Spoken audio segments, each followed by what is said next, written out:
A woman woke up in bed, only to find that she had been reborn. And the owner of this body was someone she never could have imagined. She had become a top socialite, a famous heiress in Daijing's elite circles. The reckless, extravagant life of a rich daughter was something the woman had never even dared dream of. Her father was a prominent figure in foreign affairs, and her mother was the executive director and CEO of the Zhang family in Daijing. With a family background like that, no one in Daijing dared provoke her. But the first thing she wanted to do after being reborn was not to indulge in this comfortable life and become a carefree, useless heiress. Instead, she wanted to use the original owner's background to take revenge for herself and her family. Just a few days ago, she had still been Daijing's famous gold medal stock analyst. Xia Xiaotian had willingly given up her career for her boyfriend and become his right-hand woman. But she unexpectedly caught that scumbag with his mistress, the secretary, flirting together. What humiliated her even more was that the scumbag had approached her in the first place just to destroy her grandfather's company. The most ridiculous part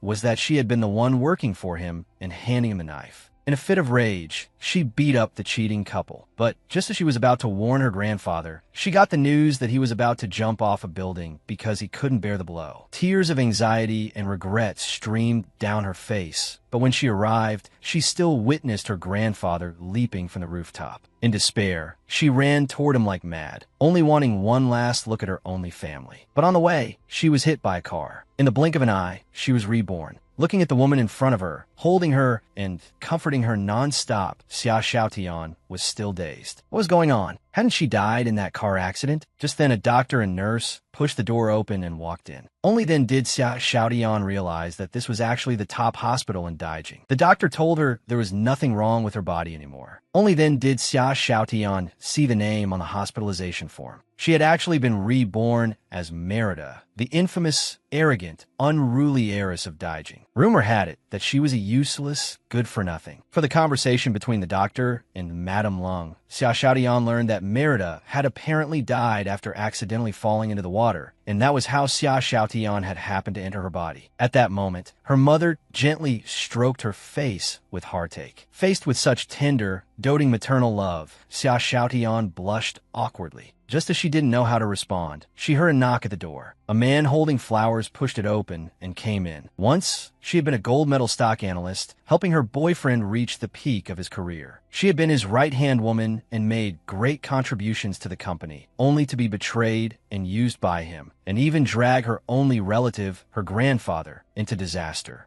Years of deep affection, selfless devotion, and companionship had been worth less than the seductive charm of a vulgar mistress. When she finally saw through the scumbag's heartlessness, she only wanted to make up for it while she still could. But fate was unpredictable. When she woke up again, she had already been reborn as Merida, the heiress of Daijing's top wealthy family. Her father held a high-ranking position, her mother controlled a conglomerate, and her grandfather was a Daijing legend. As the pampered darling of the family, Merida was determined to make her mark in business and take revenge on the scumbag. Unexpectedly, the proud, handsome, mysterious tycoon Lord of the Undead suddenly appeared before her, doting on her and treating her with unique favor. And Merida looked calmly at the scumbag who had betrayed her in her previous life. Even if you're a god in the business world, you're only fit to be trampled under my feet. After being reborn, how would she avenge her grandfather, slap the scumbag in the face, and dominate high society? In one move, she had been reborn as the only daughter of Daijing's top wealthy family. Her father held a high-ranking post, her mother controlled a conglomerate, and her grandfather was a Daijing legend. As the family's pampered darling, Merida looked calmly at the ex-boyfriend who had betrayed her in her past life. Aren't you proud of the Xiao Group? Then in the field you're best at, I'll crush you completely. In the office tower, Xia Xiaotian stood pale-faced outside the president's office of the Xiao Group and looked through the crack in the door. A man and a woman were tightly embracing. Through that thin door, the woman's coy voice drifted out in broken intervals. Third young master, Xia Yuan Company is about to announce bankruptcy. Xia Xiaotian is your girlfriend. Aren't you too ruthless? Xia Xiaotian felt icy to the bone. Xia Yuan, that was her grandfather's company. The man said coldly, once Xia Yuan is finished, she'll be useless. She's nothing more than a plaything. That flat, emotionless sentence exploded in Xia Xiaotian's mind again and again. He actually dared to use me. She can no longer control herself. Picking up a fire extinguisher, she smashed the door open with a loud bang. Then she rushed at the two of them in fury. Count Tirid, you think you can swallow my grandfather's company? You think just because I helped you rise to this position, you can now cover the sky with one hand? At that moment, the man was in a wretched state, shouting nonstop, "Quick! Assistant! Security! Grab her!" Xia Xiaotian stared at Count Tirid with blazing eyes, then raised the fire extinguisher in her hand and smashed it hard at him. She lowered her eyes and looked at the two of them only once, then turned away as if the sight disgusted her. She couldn't even be bothered to look any longer. Then she turned and left without hesitation. I will never let you get your way. But after only a few steps, Xia Xiaotian received a phone call saying that her grandfather was standing on a rooftop. Xia Xiaotian no longer cared about anything else. She sprinted all the way while calling her grandfather, but no one ever answered. She ran like mad, charging forward. It was a long distance, and she never stopped to catch her breath. When she reached the street across from the company, a huge crowd had gathered, all pointing at the rooftop. Xia Xiaotian looked up and saw that shadow standing faintly under the lights on the roof. Her heart skipped a beat. Just then, a sharp voice suddenly rang in her ears. What a tragedy. At his age, why would he want to jump? In the next moment, she watched helplessly as her elderly grandfather leapt from the top of the 66-story building and fell from the clouds. Tears poured down Xia Xiaotian's face. Her hoarse voice was hollow and terrifying. She frantically ran toward the company entrance. At that moment, a car came rushing over. It slammed straight into Xia Xiaotian. In the VIP hospital room, a loud cry rang out, a shrill scream bursting from a girl's mouth. The person beside her was startled and quickly pulled her into an embrace, soothing her gently. "Merida, don't be afraid. Mommy's here." On that well-maintained face, without a single wrinkle, were tears and lingering fear, but her eyes were also filled with joy. "You scare me to death. How did you fall into the pool? If something happened to you, what would Mommy do?"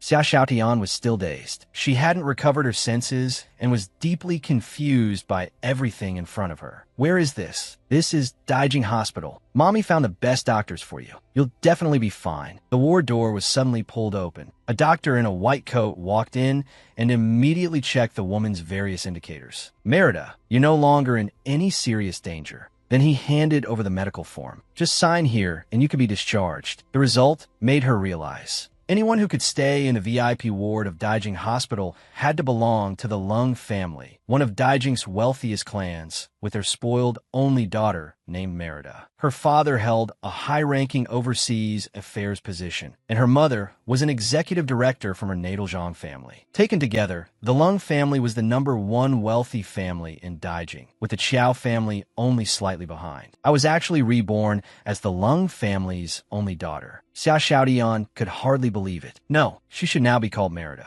While Merida silently digested all this information, the doctor gave his final conclusion. Because the patient suffered severe oxygen deprivation after falling into the water, there was some damage to the brain. There may be certain after effects, but there's no need to worry too much. With proper recovery, she'll get better. Alice felt both heartbroken that her daughter had suffered such hardship and relieved that she had gotten her life back. Suddenly, there was a knock at the door. A handsome man with an imposing aura pushed the door open decisively. "Sorry to disturb you. Merida, are you all right? I heard you fell into the water and were hospitalized, so I came right away." The woman on the hospital bed turned her head. That all-too-familiar face appeared before her without warning. "I didn't expect we'd meet again this soon. This rebirth sent me into the body of this arrogant, overbearing rich girl. With the Lung and Zhang families paving the way for me this time, I'm basically a beginner who logged in with cheats already enabled." That scumbag's familiar face appeared before her just like that, without warning. Merida's chest rose and fell. Alice quickly patted her hand comfortingly. "So Count Tirid came all this way to visit our daughter. You're too polite, Auntie. Grandfather and I are both very concerned about Merida. How is Master Xiao doing?" Count Tirid answered that he was well while placing the flowers in his arms on the bedside table. Seeing her daughter remain silent, Alice was a little surprised. "What's wrong, baby? Don't you recognize Brother Count Tirid anymore? Last time you visited his home, Grandpa Xiao even gave you a jade bracelet. Between wealthy families, there was always give and take. Count Tirid definitely wasn't coming for no reason, and old Master Xiao was even more calculating. The Xiao family wanted an alliance through marriage to attach themselves to the Lung family. Dream on, pulling herself back to the present.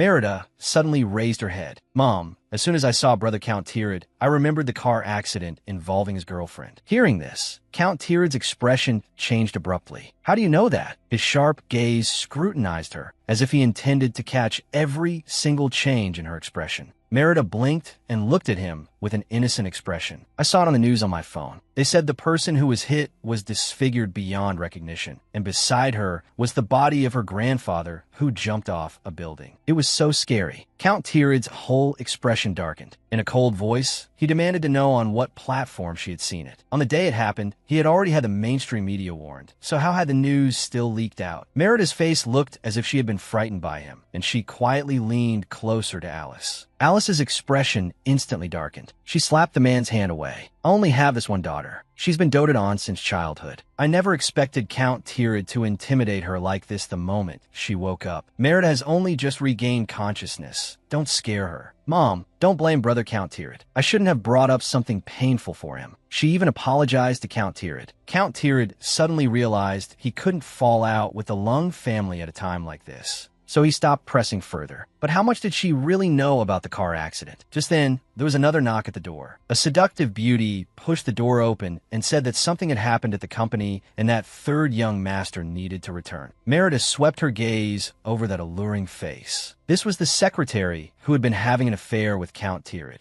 Before leaving, Count Tirid said goodbye politely and turned away. The room fell silent again. Merida thought things through clearly. With her own strength alone, she could never bring down the Shao family. If she wanted to avenge her grandfather, she needed help. In her memories, her family had always wanted the original Merida to inherit the family business, but the original owner had refused. Pulling her thoughts back, she cautiously asked her mother if she could start getting involved in the company. When Alice heard her suddenly mention the company, she was first delighted, then suspicious. You used to avoid it in every possible way. Why the sudden change today? I don't want to make Mom worry anymore. Alice had never had principles when it came to spoiling her daughter. How could she not be happy hearing that? Once you're discharged, we'll hold a banquet and formally introduce you to the important figures in the business world. Alice smiled and stroked her cheek, her face full of tenderness. Focus on recovering first. Don't worry about anything. The Lung and Zhang families will pave a broad road ahead for you. Merida's breathing paused. Then she slowly clenched her teeth, her gaze resolute. Count Tirid, aren't you proud of the Shao Group? In the field you know best, I'll crush you completely. Very soon, Merida was finally discharged from the hospital. Alice deliberately scheduled the evening banquet on her birthday. Every prominent figure in Daijing was invited. At that moment, the lights fell on the staircase, and everyone turned to look. They saw Merida dressed in a custom haute couture gown, slowly descending from the second floor. As the current helmsman of the Shao Group, Count Tirid was naturally among the invited guests. At this moment, he looked up at her intently as she came down step by step. The spoiled heiress had suddenly changed her mind and wanted to go into business. Who knew what game she was playing?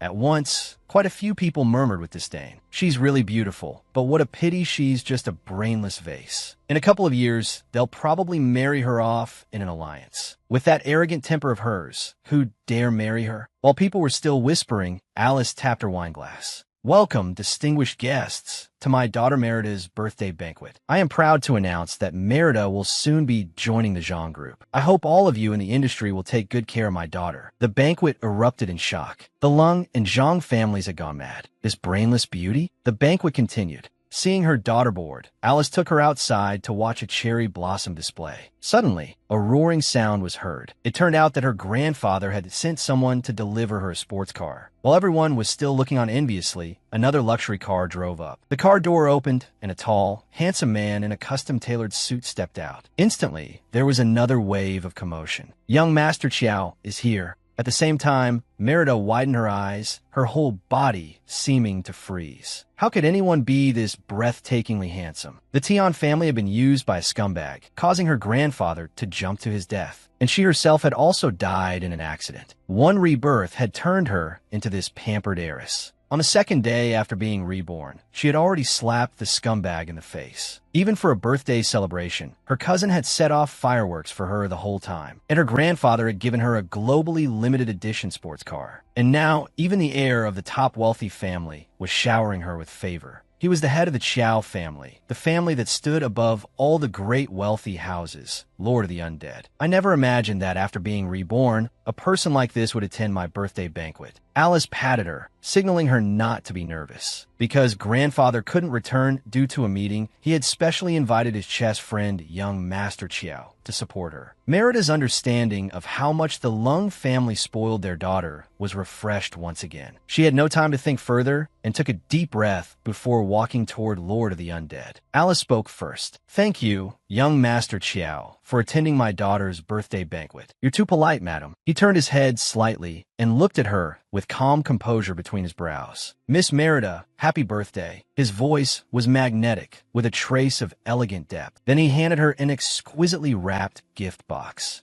Merida took the gift box with calm grace, raised her eyes with a smile, and thanked him. "I hope you enjoy yourself tonight." Everyone present was stunned. The Lung family's only daughter was standing before Lord of the Undead, perfectly composed, poised, and elegant. She seemed nothing like the arrogant and ignorant girl she used to be. But at that moment, Lord of the Undead paid no attention to the prying eyes around him. He simply looked deeply at Merida. At the same time, Count Tirid narrowed his eyes thoughtfully. Lord of the Undead had actually shown up to celebrate Merida's birthday. This woman was indeed valuable. Just then, the band in the banquet hall began to play. A melodious waltz slowly rose, but everyone wore subtle expressions as they looked toward Merida. Right then, she watched Count Tirid walk straight toward her. He slowly extended his right hand and said, "May I have this dance?" His dark eyes, carrying a probing gaze, fell directly on her face. The surrounding crowd had already started whispering, "Doesn't Count Tirid never dance in social settings?" Looking at the hand extended before her, Merida let out a mocking laugh. "Count Tirid,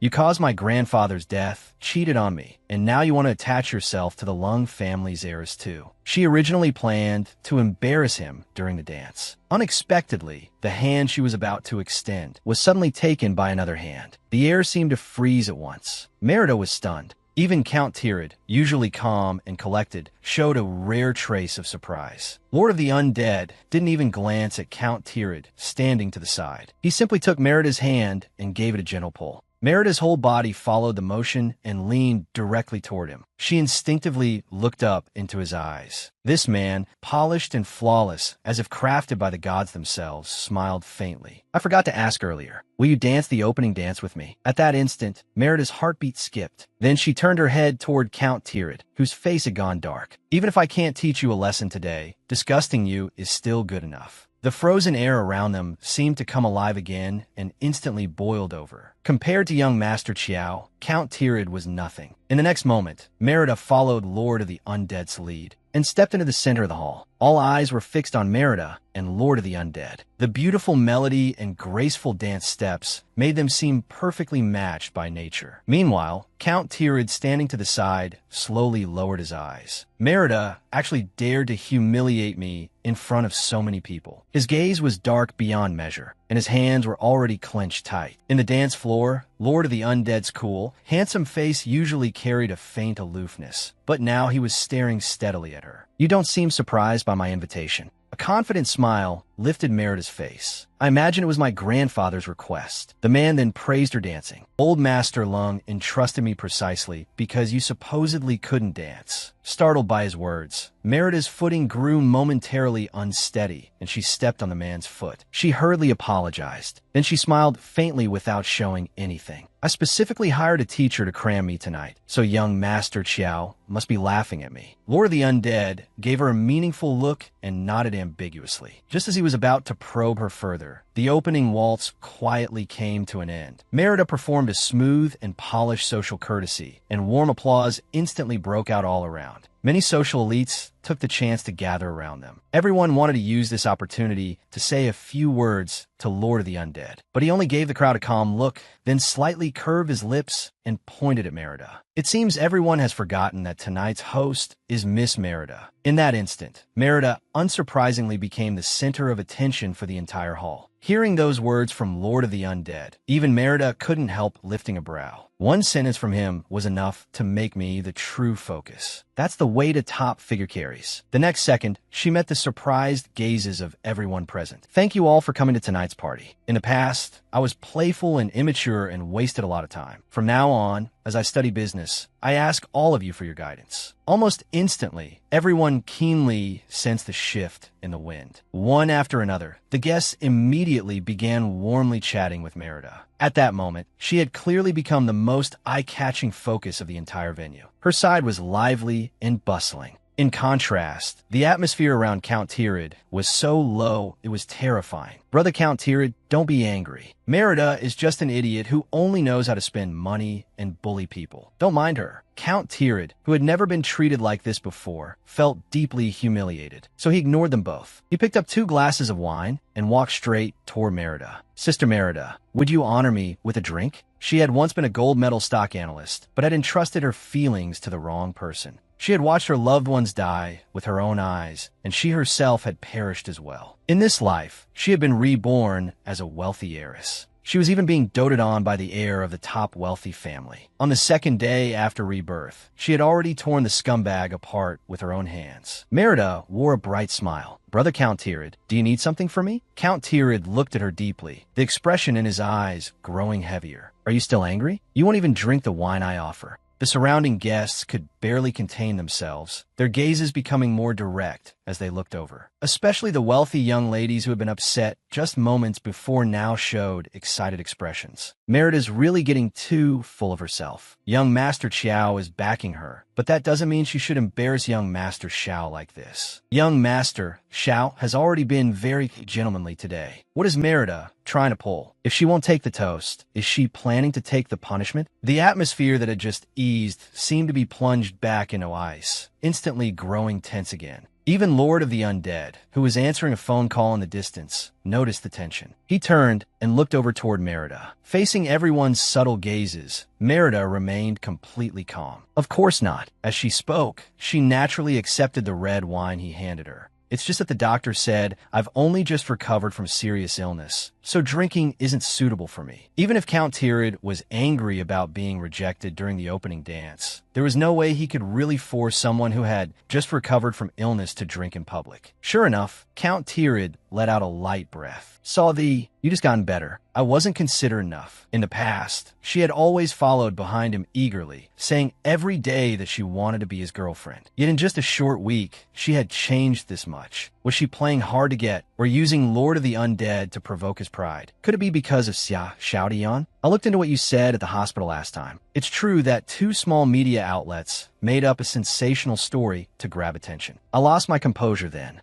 I frightened you in the ward. Also, I don't have a girlfriend. Hearing this, Merida let out a cold laugh inwardly. The mockery in her eyes vanished in an instant. You don't need to pretend anymore, Brother Count Tirid. Looking at Count Tirid's restrained expression, Merida deliberately added fuel to the fire, as if she didn't notice his true mood at all. I've long heard about your love story with Sister Xia. Everyone knows how deeply you loved her. This man had always carried gentlemanly manners to the extreme in public. Today, I'll rip off your hypocritical mask. A complex expression instantly appeared on her face, and she slightly raised her voice so the nearby people could hear clearly. A man like Brother Count Tirid must have been devastated by Sister Xia's death. Please, do grieve properly. As she spoke, she deliberately stepped back. It was practically an announcement to the entire room that he was already taken, so of course she had to keep her distance. Count Tirid's face immediately darkened with embarrassment. He stared at her deeply, but he couldn't refute a single word of what Merida had said. At once, the onlookers began whispering again. His ex-girlfriend just died,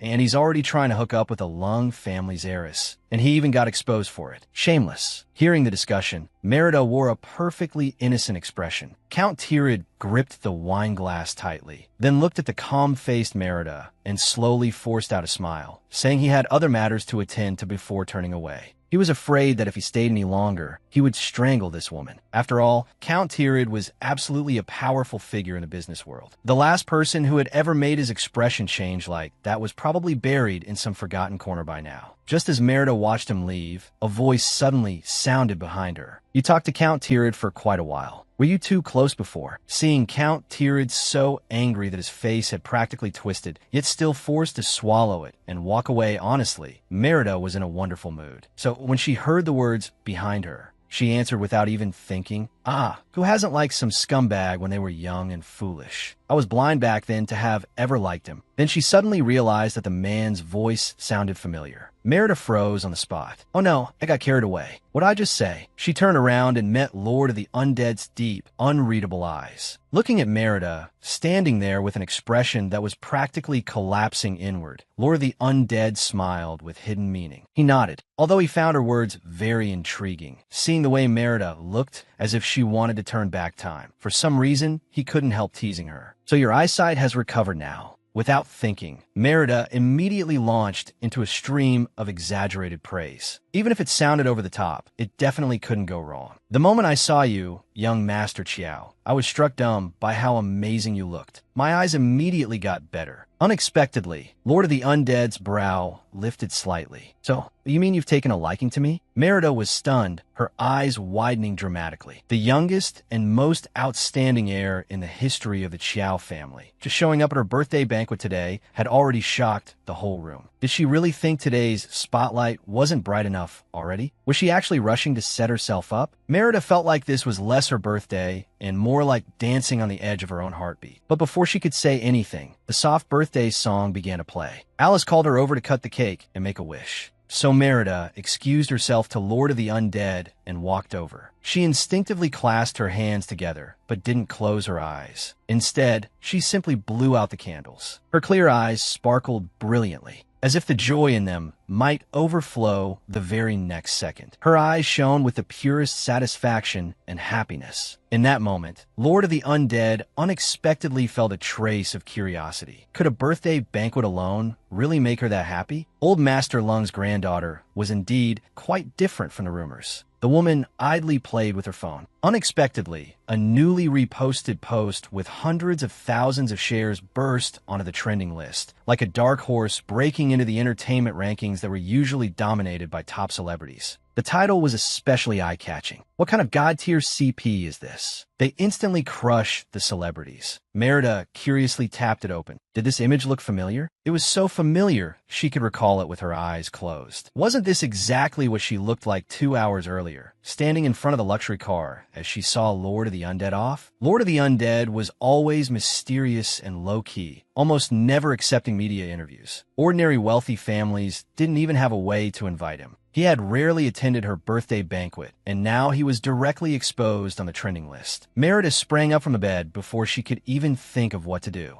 Her phone began vibrating wildly. She picked it up and saw that nearly everyone in her WeChat group was tagging her. When Merida saw the last sentence, it clearly carried a trace of melodrama, subtly accusing her of being fickle. Merida, sis, I remember you used to like Count Tirith. Why'd you suddenly switch targets? Where did you find this little pretty boy? When she opened her moments, she realized it was one of those fake plastic sister friends. In her memories, the two of them had constantly fought openly and secretly. This time she had come again to stir things up and throw mud. Merida let out a cold laugh and swiftly typed on the keyboard. Nista sis, I know you've always held a grudge about not being chosen as class beauty back then. Since your looks aren't enough, working hard to become a talented woman is your only way out. Please, use your brain before you speak. Then she sent another one. Even if your whole family's net worth were added together, it still wouldn't be worth one of his little fingers. He was the honored guest invited by my family to my birthday banquet tonight. Sorry, I forgot you didn't receive an invitation, so of course you wouldn't know. And lastly, who told you I like Count Tirith? Hilarious. Why do you believe every little thing? Nista was so angry she nearly had a stroke. She slammed her phone onto the coffee table and turned her head toward a flirtatious, glamorous woman in the bar. Didn't you say she liked Count Tirith? Were you messing with me on purpose? In the dimly lit private room, the woman's face was partly illuminated by the dark bar lights. If Merida had been here, she would have recognized her immediately. This was Count Tyan, Count Tirith's seductive secretary. The woman looked flustered. I work by Chairman Zhao's side all the time. I often saw Miss Lung come looking for Chairman Xiao. At that moment, Nista thought of the words Merida had said to her directly. Her heart began sinking. She had a bad feeling. If Merida dared speak so confidently about that man, then his background definitely wasn't ordinary. If she had truly offended someone with such backing, she immediately stood up, said, I'm going home, and hurried out of the private room. When Nista left, the lowered eyes of Count Tyan hid venomous resentment. She had wanted to use Nista to make trouble, but she hadn't expected her to be such a coward, frightened into fleeing by just a few words from Merida. When Nista got home, her mother happened to still be awake. She asked if her mother recognized the man, then showed her the hot search photo on her phone.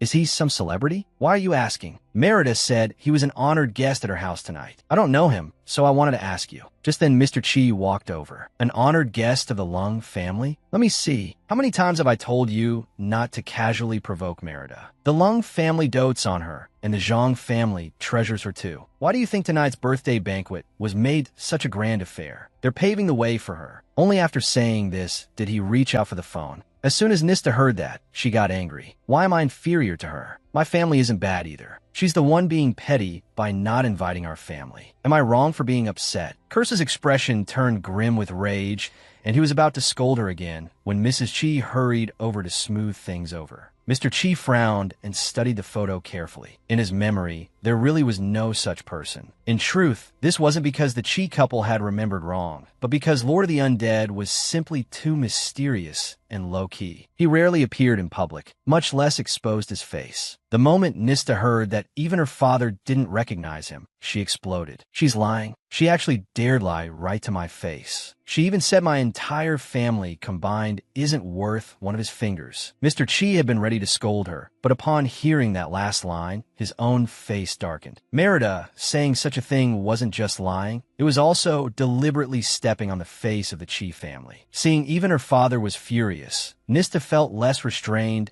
and immediately prepared to teach Merida a lesson. Spica, Lord of the Undead special assistant, walked toward him with a hesitant expression. Young Master Chiao, should we deal with this hot search? Spica originally hadn't planned to bother his boss with such a trivial online matter. But tonight, he had seen with his own eyes how different young Master Chiao's attitude was toward Miss Lung. After thinking it over, he decided the boss should know. Lord of the Undead lowered his eyes and glanced at the phone screen. On it was the trending post of him leaning close and speaking intimately with Merida. The top pinned comment below, it was exactly the mocking message from Nista directly tagging Merida by name. Almost the moment she posted it, her fans had gone wild in the comments. Many of them had even followed the post straight to Merida's account, flooding it with ridicule and liking every mocking comment until they were pinned to the top. Lord of the Undead's face turned cold. He read the pinned comment word by word, his dark eyes bottomless. Looking at that verified account name, he asked, what company is the Chi Group? It's the one that's always wanted to participate in our company's bidding projects, but never qualified. The one that keeps being eliminated as a token participant. They've even tried to invite you to dinner many times, but I turned them all down for you. Stupidity really is hereditary. The father is incompetent, and the daughter has something wrong with her brain too. She has nothing better to do at midnight but fish for attention online. Then let this family become permanently free. Because he had already sensed that his boss treated Merida differently, Spica was still startled by those words. Did the boss mean he wanted the Chi family blacklisted outright? I'll take care of it right away. But there was something else that concerned him more, so he carefully asked whether the hot search should be removed. No need. Lord of the Undead tapped the screen lightly and saved the photo with his fingers.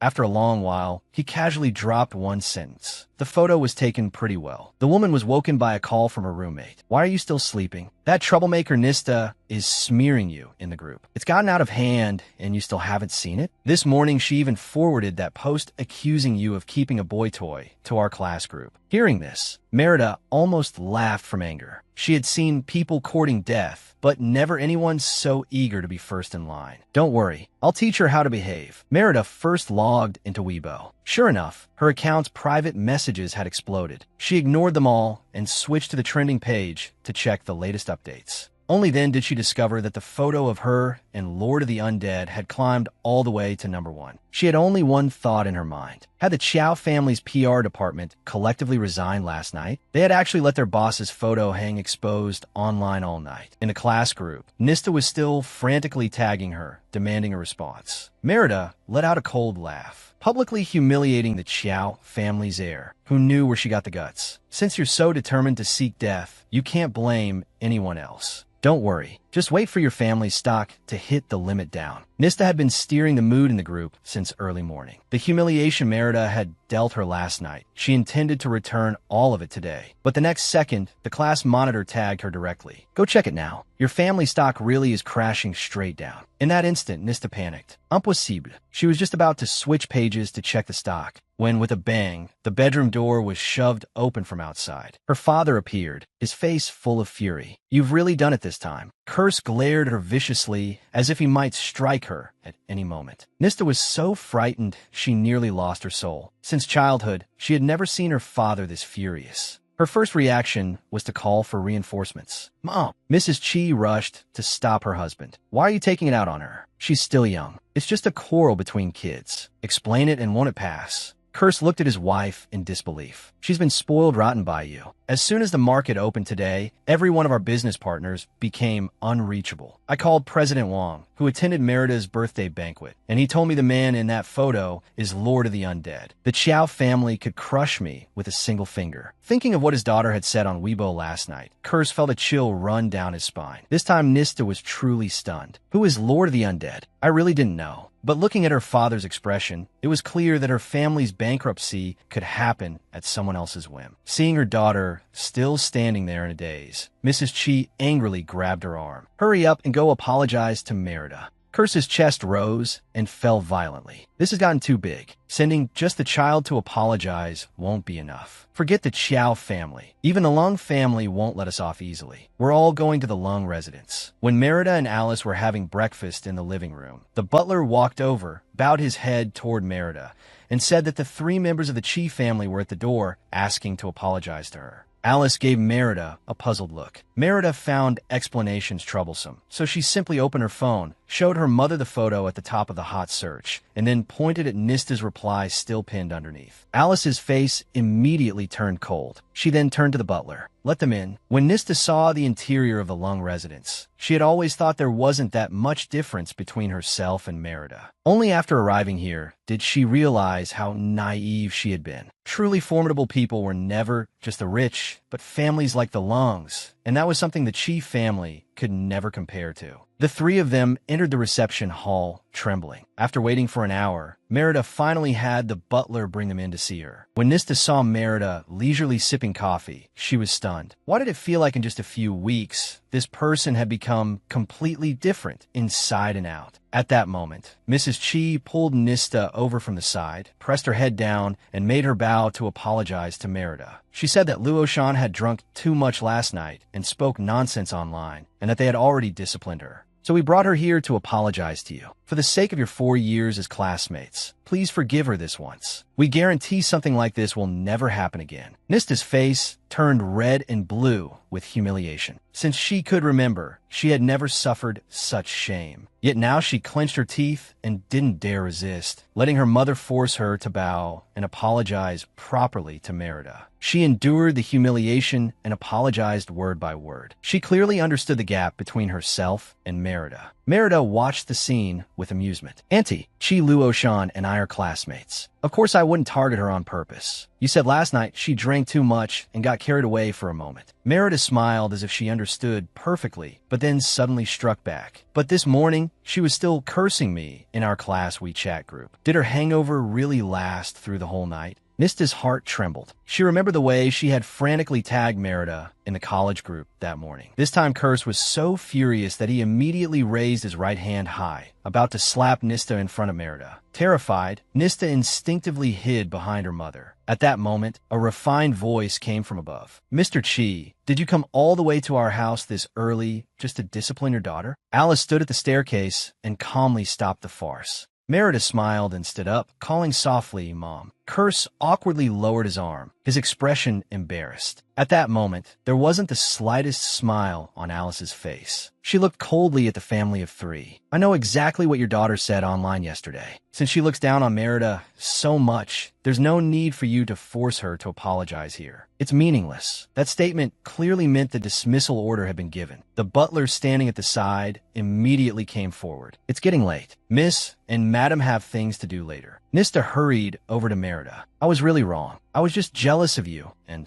someone incited me. It was that secretary of Count Tirids who deliberately misled me." As if grasping at the last straw, Nista suddenly became agitated. "She was the one who led me on. That's why I said such nonsense." Merida's eyes turned cold. "You mean Count Tyan? How do I know this isn't just an excuse you're making to shift blame?" Nista immediately said she could take her to the Shao group and confront Count Tyan face to face. With one rebirth, the woman strode into the office floor she had once known best, accompanied by bodyguards assigned by her mother, just to watch one scheming woman tear into another. At that moment, Count Tyan was holding a folder and speaking with a coworker when she heard the sharp click of high heels at the doorway. Turning around, she saw Merida and Nista with two bodyguards in black behind them. Count Tyan's expression froze. Her mind didn't even have time to process it before she instinctively put on a welcoming smile. But Nista charged forward at once. With a loud smack, she slapped Count Tyan across the face, the sound echoing through the entire office. "You vile woman, how dare you set me up?" Nista looked as though she wanted to tear her apart. Count Tyan was struck completely dumb, staring at Nista in disbelief as she shrank back trembling. "Why are you hitting me?" Right now, Nista only wanted to prove in front of Merida that everything from last night had been orchestrated by this wretched woman. She had no care left for grace or decorum. "What exactly did you deliberately say in front of me about Merida last night? Say it again now." Being hit right in the workplace. How would she show her face again after this? So Count Tyan put on an innocent expression as if she had no idea what Nista was talking about. "What? You dare say it, but not admit it. Last night, you deliberately told me that Merida had an unusual relationship with your chairman. Just last night, Nista had looked utterly fearless, directly tearing into Merida on Weibo. How had her attitude changed a full 180 degrees after just one night? Miss Lung and our chairman's families are longtime friends, so naturally they have a close relationship. I didn't say anything wrong." At that moment, Count Tirid came in with a frown. What he saw was Count Tyan covering her cheek tearfully, with an angry Nista standing beside her. "What are you doing here?" Count Tyan acted as if she had found a lifeline and immediately sobbed. "President Xiao, I don't know why Miss Chi misunderstood, but she suddenly rushed in and hit me." Watching the scene, Merida realized Nista was no match for Count Tyan at all. "I really underestimated this little schemer before." Merida calmly stepped forward and greeted him. Count Tirid's gaze met hers. "Why are you here?" Hearing that opening, Nista hurriedly answered, "We came to confront her. Last night, Count Tyan deliberately spread rumors in front of me about your relationship with Merida, saying you two." Nista suddenly stopped. "Oh no, if I repeat Count Tyan's words and say in front of everyone that Merida had always thrown herself at Count Tirid, I'll offend Merida all over again." Seeing her suddenly stop, Count Tirid's expression grew more impatient. "Saying what exactly about me and Merida?" Beside them, Count Tyan lowered her head pitifully and wiped at her tears, but the corners of her lips lifted uncontrollably. A flash of smugness crossed her face. "Let's see if she dares say it." Merida caught the faint smugness on Count Tyan's lowered face, then looked at Nista's clearly stifled grievance and couldn't help sneering inwardly. "That level of skill might work when setting up Nista, but in front of me, it's nowhere near enough." "Brother Count Tirid." Merida turned her head and glanced at him. "Well, my mother and I saw young Master Chiao off last night. Residents nearby took a picture of us, and it accidentally trended online. At that time, your secretary happened to be in a bar with Nista and said some things about what happened between you and me before." She deliberately paused there, and her expression suddenly changed. "I just want to know, what identity does a mere secretary have to be gossiping outside about my private matters with Brother Count Tirid?" Count Tirid's expression changed as expected, and he turned sharply to Count Tyan. What exactly had she said to make Merida wear that expression? In a spacious office, Count Tyan's face instantly turned pale under everyone's gaze. "I didn't mean to."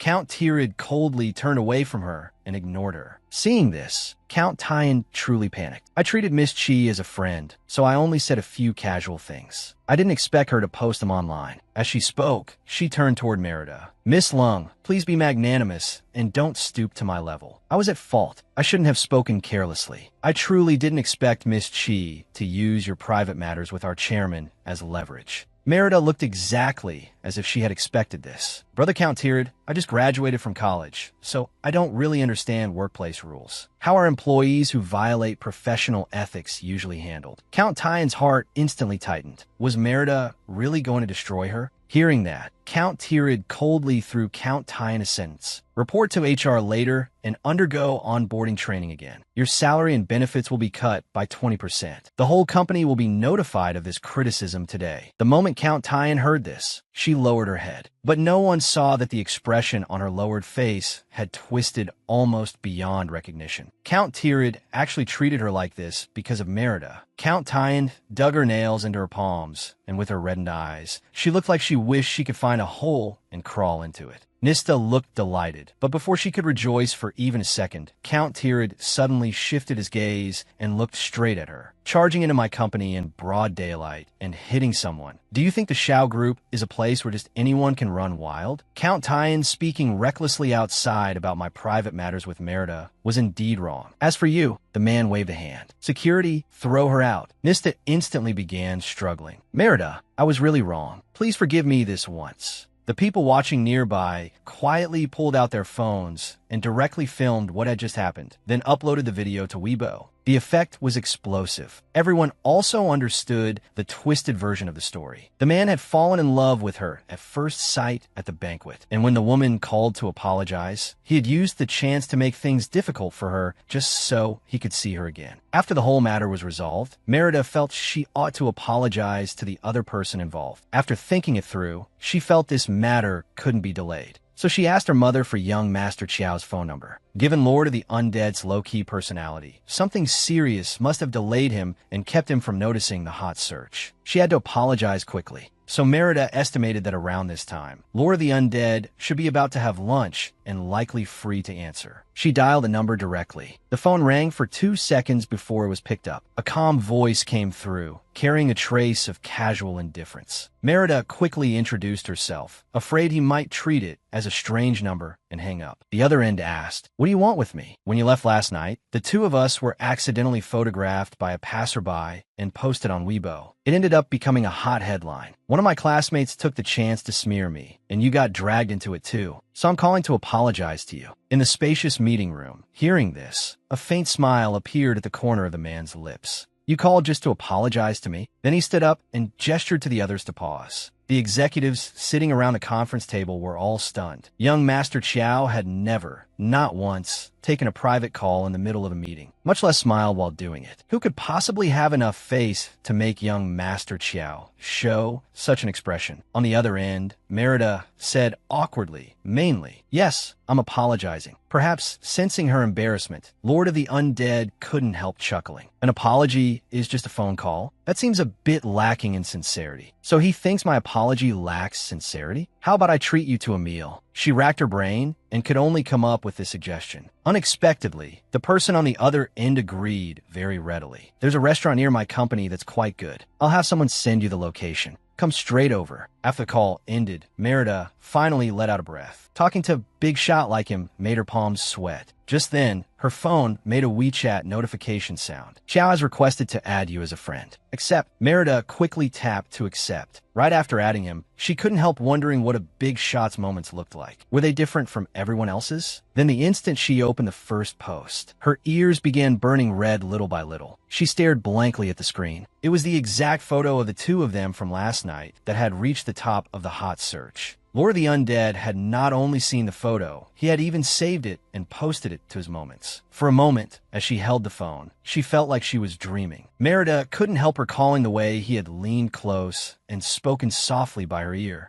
That low, magnetic voice still seemed to echo at her ear. A subtle feeling quietly spread in her heart. Then her phone rang again. Lord of the Undead had directly sent over the restaurant location. So Merida changed into a different outfit and hurried to the restaurant. The moment she entered, the restaurant manager bowed and greeted her. "Miss Lung, young Master Chiao is already waiting for you in the private room." Merida couldn't help quickening her steps. She sat down in the seat opposite him. "Sorry, young Master Chiao, I'm late. My company is nearby, so naturally I got here before you." Looking at the faint flush on Merida's cheeks, Lord of the Undead guessed she must have rushed upstairs in a hurry. So he personally handed her a glass of water. Merida steadied herself before finally speaking. "I'm very sorry about the hot search." Lord of the Undead looked at her quietly, his expression relaxed, but what he said was not what she expected at all. "What exactly do you have to apologize for?" Meredith thought to herself, what is wrong with this man? That wasn't the tone he used on the phone. He made me so nervous. Was he teasing me? Before she could finish the rest of her apology, her words got stuck halfway. Looking at Merida's surprised expression, Lord of the Undead smiled faintly. I checked. The online conflict started because the Chi family picked a fight first. The photo was just taken casually by a passerby. To be fair, it came out pretty well. I even reposted it to my moments. The last note of his voice even carried a trace of smile. So it was just a casual repost. Thinking of all the possibilities she had imagined when she saw his moments earlier, she suddenly felt she had overthought things. Her shoulders relaxed, and her whole body eased. The taut string in her heart loosened too. An amused smile appeared on her face. But earlier on the phone, you said my apology wasn't sincere enough. Lord of the Undead took in every change in her expression, and a hint of a smile passed his lips. As compensation, I invite you to visit my company. Aren't you preparing to inherit the family business? Hearing this, Merida raised her eyes with a confident smile and looked straight into his. Then I'll gladly accept. This was Lord of the Undead, the head of the Chiao family, who stood above all the great wealthy clans and controlled the winds and storms of Daijing. Today, Merida enjoyed the special treatment of being personally led in a Chiao group headquarters by such a man. Oh my God, who's the woman beside the president? This is the first time I've ever seen our president walking with a woman. Isn't she the one who trended with him? What do you mean rumored? I've witnessed it with my own eyes. This is the first girl I've seen who really looks perfect with President Xiao. Her face is tiny in person. She's even prettier than in the photo. As Merida followed behind Lord of the Undead the whole way, she could hear Xiao employees' whispers everywhere. Ladies, your voices are really not as soft as you think. The moment the elevator doors closed, the entire first floor exploded. Just as Merida and Lord of the Undead reached the president's office door, Spica saw the woman beside his boss and froze for 3 full seconds before finally greeting them. Lord of the Undead looked at his watch and remembered that the afternoon group meeting could not be delayed. So he told Spica to take Merida around. If you get tired, you can rest in my office for a while. Merida was slightly stunned, but still nodded seriously. Then I'll trouble assistant Spica. Looking half like a wandering soul, Spica led Merida to the elevator. Only then did he recover from the shock and ask where Miss Lung wanted to start her tour. Merida directly named the department she most wanted to see. I'd like to see the business operations department first. Would that be convenient? At that moment, the surprise in Spica's eyes could no longer be hidden. If outsiders came to visit, their first instinct would be to see sales or the technology and R&D department. It was the first time anyone had wanted to see business operations. Once Spica understood the implication, his attitude unconsciously became more respectful. Since President Xiao asked me to show you around, there's nowhere you can't go. As he spoke, he pressed the floor button, and the way he looked at Merida instantly became much more serious. The business operations department touched the least on core capacity, yet its systems could be directly learned from and applied across industries. Miss Lung was definitely not the useless rich girl the outside world rumored her to be. She was genuinely preparing to enter the business world. As Spica showed her around, he also introduced the department's operations. Before they knew it, 2 hours had passed. Merida's visit to the Chiao group had gone very smoothly. So, as Lord of the Undead had instructed, Spica brought Merida to the president's office. Miss Lung, it's almost 3 o'clock. Soon will be the time for the meeting review. You can rest in the president's office for a while. Sitting alone in the huge office, Merida thought about how Lord of the Undead had treated her to lunch and now had also shown her around his company. In one day, she had ended up owing him 2 favors. She had originally been sitting properly on the sofa, but gradually leaned against it, and before long, she unknowingly relaxed and closed her eyes. In the end, she accidentally fell asleep. When Lord of the Undead returned to his office during a break in the meeting and pushed the door open, the sight that met his eyes was a quiet, sleeping face. She was lying on her side on the leather sofa, her cheeks glowing with a soft pink under the light. Her slightly trembling lips looked crystal clear, as though her whole person had been carved from glazed jade. Seeing that she was sleeping soundly, Lord of the Undead did not wake her. Instead, he took out a thin blanket and gently covered her with it. But just then, the office door was suddenly pushed open, and an excited voice came from outside. "Young Master Chiao, I heard from the staff that you brought a woman with you today." Yukarak's excited voice came to an abrupt halt the instant he saw Lord of the Undead standing guard beside Merida. His expression looked as though someone had punched him, so stunned he doubted life itself. What am I seeing? Young Master Chiao is actually standing watch while Merida naps? I must be dreaming. Suddenly, I feel like I'm about to be silenced. At that moment, Merida heard the disturbance and frowned slightly. The next second, she blinked. Did I fall asleep just now? Looking at the blanket covering her, a low, magnetic voice suddenly came from above her head. Awake! Merida's whole body stiffened. She followed the sound and found Lord of the Undead sitting less than half a meter away from her. Could someone rewind me back half an hour? I swear I would sit properly in the chair and never lean against such a ridiculously comfortable sofa again. She smiled awkwardly and suddenly felt a pair of eyes behind her, as if a spotlight had been switched on and fixed on her. The moment she turned her head, the other person warmly introduced himself. Hello, my name is Yukarak. I even attended your birthday party yesterday. Thinking of the scene he had just witnessed, he couldn't tell whether he felt more excited or more regretful that he had ruined something. If I hadn't barged in just now, with the two of them both by the sofa, would something have happened next? Sister-in-law, next time I'll definitely knock properly.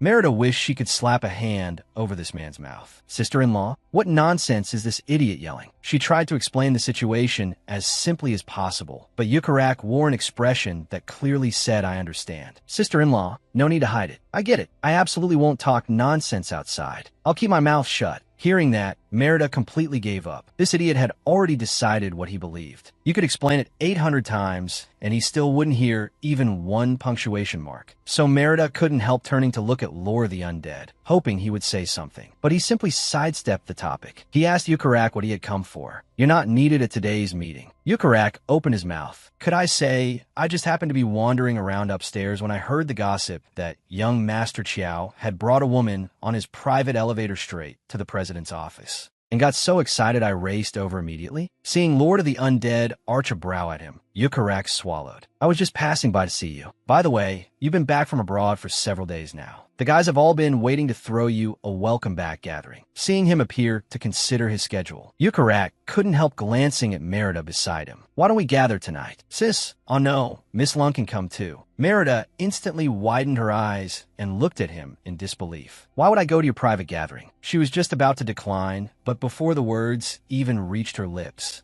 Lord of the Undead spoke first. Since it's like this, then let's go together. You pick the place. We'll leave after my meeting. He turned his head and glanced at her, as if seeing through her confusion. Didn't you say you were preparing to take over your family's company? Go meet some people. It'll help you later. Merida was stunned. She already owed Lord of the Undead 2 favors she hadn't repaid yet, and now accepting another kindness from him felt embarrassing. But then she thought of his connections. Every one of them must have extraordinary status. If she missed this chance, she might never get another. Debts don't scare you once there are enough of them. Fine, I'll just owe him 3 and pay him back slowly. Reason instantly won out, so she agreed to go. Hearing her ready acceptance, Lord of the Undead stood up. I'll go to the meeting room first. You two can pass the time yourselves. Hearing this, Yukarak nodded quickly. Go ahead and get busy. I'll take good care of Miss Long here. Lord of the Undead had just taken 2 steps when he turned back to look at Merida again. If you're bored, there's a bookshelf and a computer over there. Merida nodded.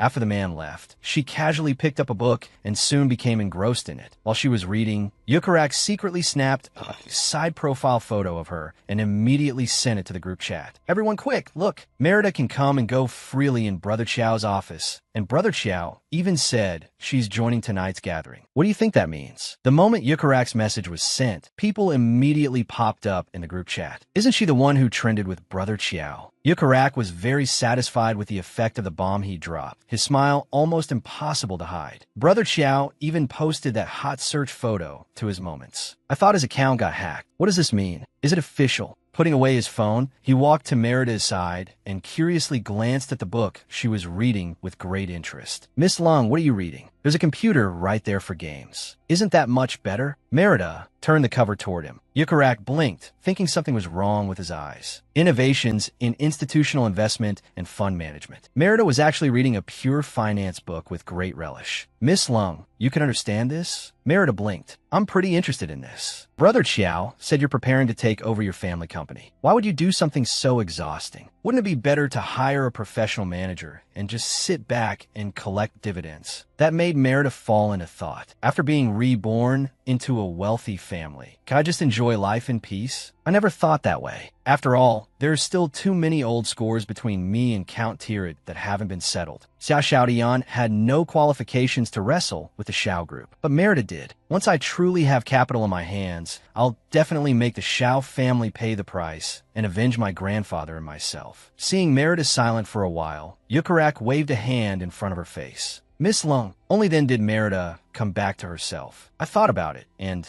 I feel earning money myself would be more fulfilling. Looking at her, Yukarak couldn't decide whether he felt more admiration or stunned amazement. He immediately sent a message to the group. Merida is beautiful, smart, and full of ideas. Who the hell spread the rumor that she's just a pretty but empty-headed beauty? As he spoke, he kept sending photos. When Lord of the Undead finished a whole day of meetings and loosened his tie before returning to the office, this was the scene he saw. Merida reading quietly while Yukarak was taking frenzied photos of her from every possible angle. Lord of the Undead stood behind him with a darkened face and asked, "What are you doing?" Caught secretly photographing the future sister-in-law, Yukarak panicked and flailed. The brothers were asking when we'd head over, so I just replied once. I'm really not a creep. I absolutely wasn't coveting sister-in-law. I swear. Lord of the Undead looked at him helplessly, seeing how guilty he looked, and simply ignored him. Then he told Merida he was going to change clothes first, and they would leave soon after. As he spoke, he pulled off his tie. Merida nodded quietly. When the man loosened his collar, revealing that sexy Adam's apple, Merida instantly flushed and hurriedly turned her head away. What is going on? Usually the big boss looks cold and noble, but the moment he takes off his tie, he suddenly becomes lethally alluring. Not long after, the three of them were seated in the car. Lord of the Undead suddenly said, "I heard you went to the Xiao group this morning." Sitting in the front passenger seat, Yukarak immediately perked up his ears. Count Tirid? Wasn't that the man who wanted to ask Merida to dance at the banquet? She went to the Xiao group in the morning and came to the Xiao group in the afternoon. Sister-in-law's itinerary is really packed. At that moment, Merida only felt that the atmosphere was a little strange, but didn't think too much about it. Calmly, she nodded and explained that Nista, the one who had slandered her online, had come to her home with her whole family to apologize that morning, saying she had been deliberately set up by Count Tirid's secretary. So she had gone to the Xiao group to watch them confront each other. Apparently, even Lord of the Undead hadn't expected things to unfold that way. Why did Count Tirid's secretary provoke you?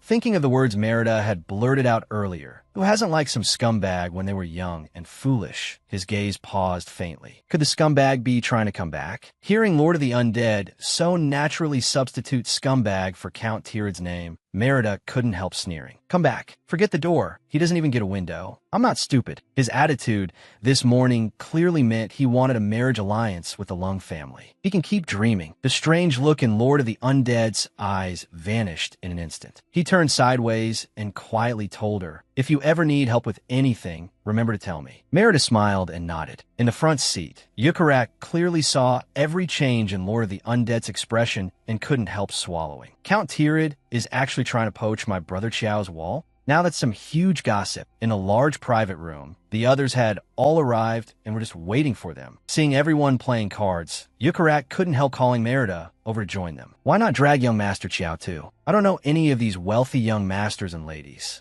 Yukarak clearly understood the look in Merida's eyes, and with a pained expression, he pressed Lord of the Undead onto the sofa. My brother Chiao didn't sleep until at least 3 in the morning and then had meetings all day. Even Iron Man can't be worked like this. Merida, just take pity on my brother Chiao and substitute for him. Merida looked at Lord of the Undead. He was only leaning lazily back against the seat, but did not deny it. The big boss is this busy, and at noon he even gave up his lunch break to eat with me. After thinking about it, she nodded directly. Okay. After sitting down, she didn't ask about the exact value of the chips. Instead, she turned to Lord of the Undead and asked softly, "How much do you usually win?" Hearing her question, his lips curved faintly, his voice tinged with amusement. "So certain I usually win? You asked how much I win right away, not whether I win or lose." The next second, Merida instantly turned to look at him. "If you could lose, then you wouldn't be Lord of the Undead." To Lord of the Undead, however, those words sounded entirely different. He looked sideways at Merida, waiting for his answer. Clearly they had only known each other for 2 days. Yet this person seemed to understand him in a completely unreasonable way. When Lunia saw the two of them still speaking quietly together, he couldn't help showing surprise. Lord of the Undead had never let anyone substitute for him at the table before. It seemed old Xiao truly was different with this Miss Lung. At that moment, Lord of the Undead deliberately leaned a little closer to Merida. Don't hold back. Wait until they beg for mercy. After several rounds, seeing that their chips were almost gone, Lunia stared at her intently. Merida, are you good at card counting? Yukarak, who had never once won against anyone in this room, now felt that Merida was practically a god. One hand could be blamed on luck. Winning continuously, of course, depended on memory and calculations. Isn't that obvious? She smiled calmly, but she absolutely could not admit it so easily. After all, the original owner had only been an art student. Because Lord of the Undead had barely rested these past 2 days, the gathering ended early. Sitting in the car, Lord of the Undead said he was curious about something. Merida turned her head to look at him with a puzzled expression.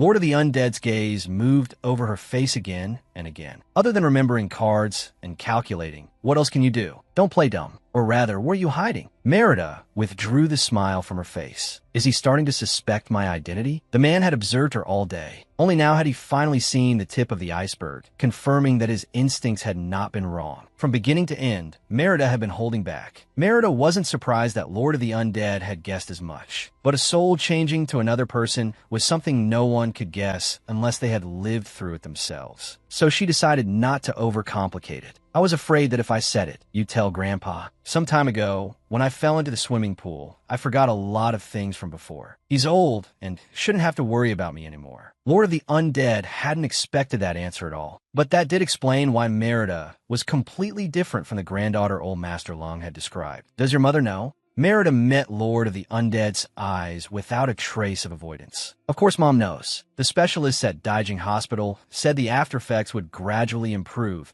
but they can't determine exactly when I'll fully recover. Lord of the Undead quietly repeated the 3 words she had mentioned, aftereffects. Merida seemed able to hear the thoughts in his heart, so she asked whether young Master Chiao had any other doubts. Lord of the Undead's brow furrowed almost imperceptibly. I don't know medicine. I'm just a little curious. Memory loss might drastically change someone's temperament, but can it also make them more capable? The air inside the car seemed to freeze slightly, but Merida still feigned calm and gave a puzzled sound. Young Master Chiao, are you taking a roundabout way to praise me for being capable? Do you think I'm not like the rumors? Merida continued. After getting to know young Master Chiao, I kept thinking that people really shouldn't get to know someone through rumors. If I hadn't been lucky enough to have contact with young Master Chiao, I would never have doubted that image people have of Xiao Yuma in the rumors. As the years seemed to fade in memory, Lord of the Undead's expression gradually returned to its usual lazy calm. He asked Merida what the rumored Xiao Yuma was like. Merida sat there, still counting on her fingers, and said, everyone says young Master Chiao is a heaven-sent genius, high above the clouds, hard to approach, and impossible to fathom. The man asked, and they're wrong, but Merida said, those descriptions only capture 1/10,000th of the real Xiao Yuma. They're nowhere near enough to sum up the you sitting in front of me. So now it's Miss Lung's turn to praise me in such a roundabout way. Before they knew it, the car had already arrived at the Lung residence. After getting out of the car, Merida said goodnight to Lord of the Undead and went their separate ways. The moment she turned around, she finally let out a slow breath. Putting on an act in front of Lord of the Undead was truly exhausting work. But everything she had said about the doctor's opinion on her condition had been the doctor's exact words. Even if Lord of the Undead investigated, he wouldn't find anything inconsistent. Meanwhile, inside the car, Lord of the Undead's impression of her was once again refreshed. Her seamless topic shifts, perfectly timed flattery, and half-true, half-false answers all made Merida seem very interesting to him. Early the next morning, Merida drove an eye-catching sports car to the airport because the roommate who had been cursing Count Tiered with her in the group chat the night before had flown to Daijing. In Daijing, luxury cars were nothing rare, but flashy to this degree was a different matter entirely. Does a car like this really exist in real life? I don't think I've even seen such an exaggerated sports car in Fast Furious. As Merida got out of the car, she happened to hear shocked voices all around her. Zoyin stared as Merida, in black trousers and Martin boots, walked toward her with a cool, sharp aura. Her eyes nearly froze in place. Girl, having you pick me up is pure bliss. Even when I go out with the little idols signed to my company, I'm never this impressed impressive. Merida laughed. That silver tongue of yours is the real con artist. No man is better at sweet-talking than you.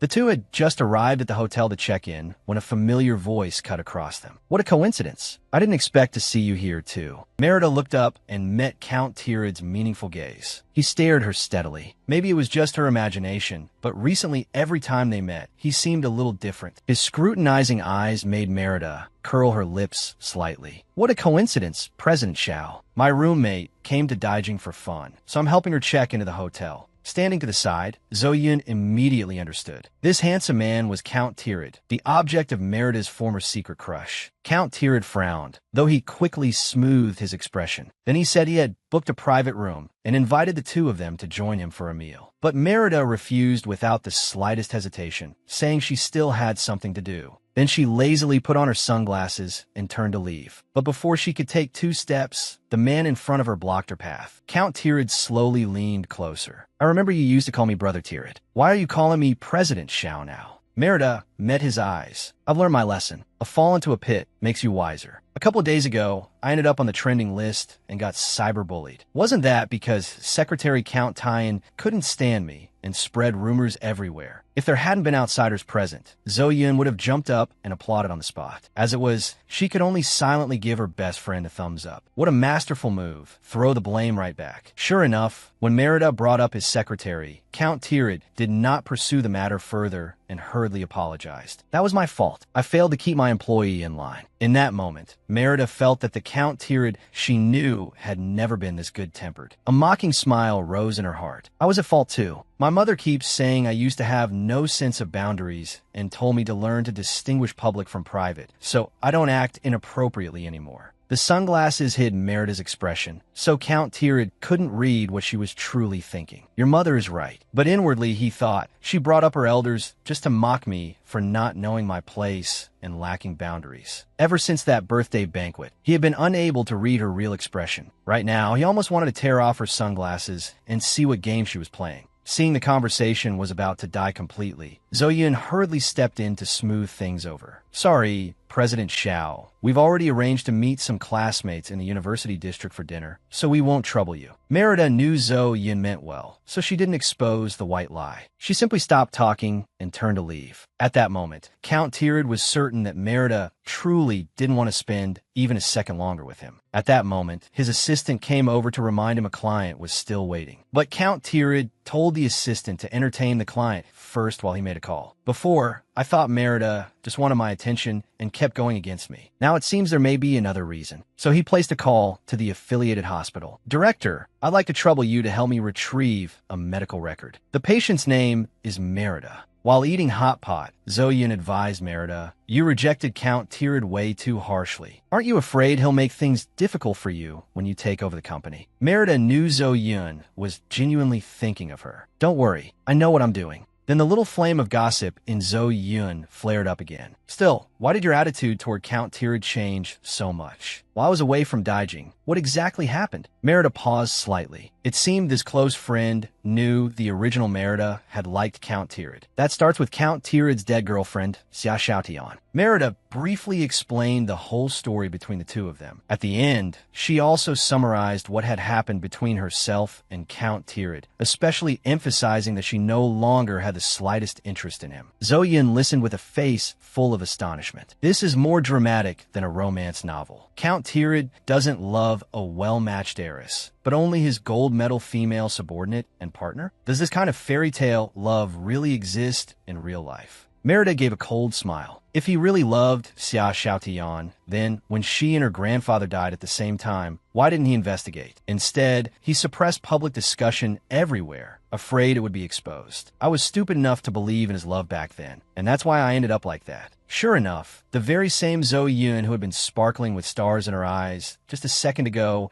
immediately shivered all over. Thinking of it that way, she suddenly understood why Merida was so repulsed by Count Tyrid now. He had seemed to love so deeply before, and yet not long after the woman died, he was already trying to flirt with Merida again. Even cold-blooded wasn't enough to describe it. Girl, you were right to stay far away from him. Don't worry, I'm absolutely on your side now. No matter how handsome he is, I won't waver. Merida chuckled. Then I suppose I should thank you. After finishing their meal, the two agreed to stroll around Daijing University. The two walked a loop along the tree-lined avenue. Zhou Yun felt thirsty and ran off to buy water at a convenience store, while Merida stood under a tree. She thought about how, in her previous life, she had studied at the neighboring University of Science and Technology and competed with people from Daijing University every day. After being reborn, she had somehow become a student of the very university she used to complain about. The thought was oddly amusing. Just as she was lost in thought, a young man walked over. "Hello, classmate. Which department are you from?" He had a lean, handsome face, a very well-shaped jawline, and a faint blush on his cheeks. Clearly, he wasn't used to approaching girls first. Merida told him she had majored in film and television directing. The boy looked at her fair, delicate features and couldn't help stepping closer. Then, "Can I add you WeChat?"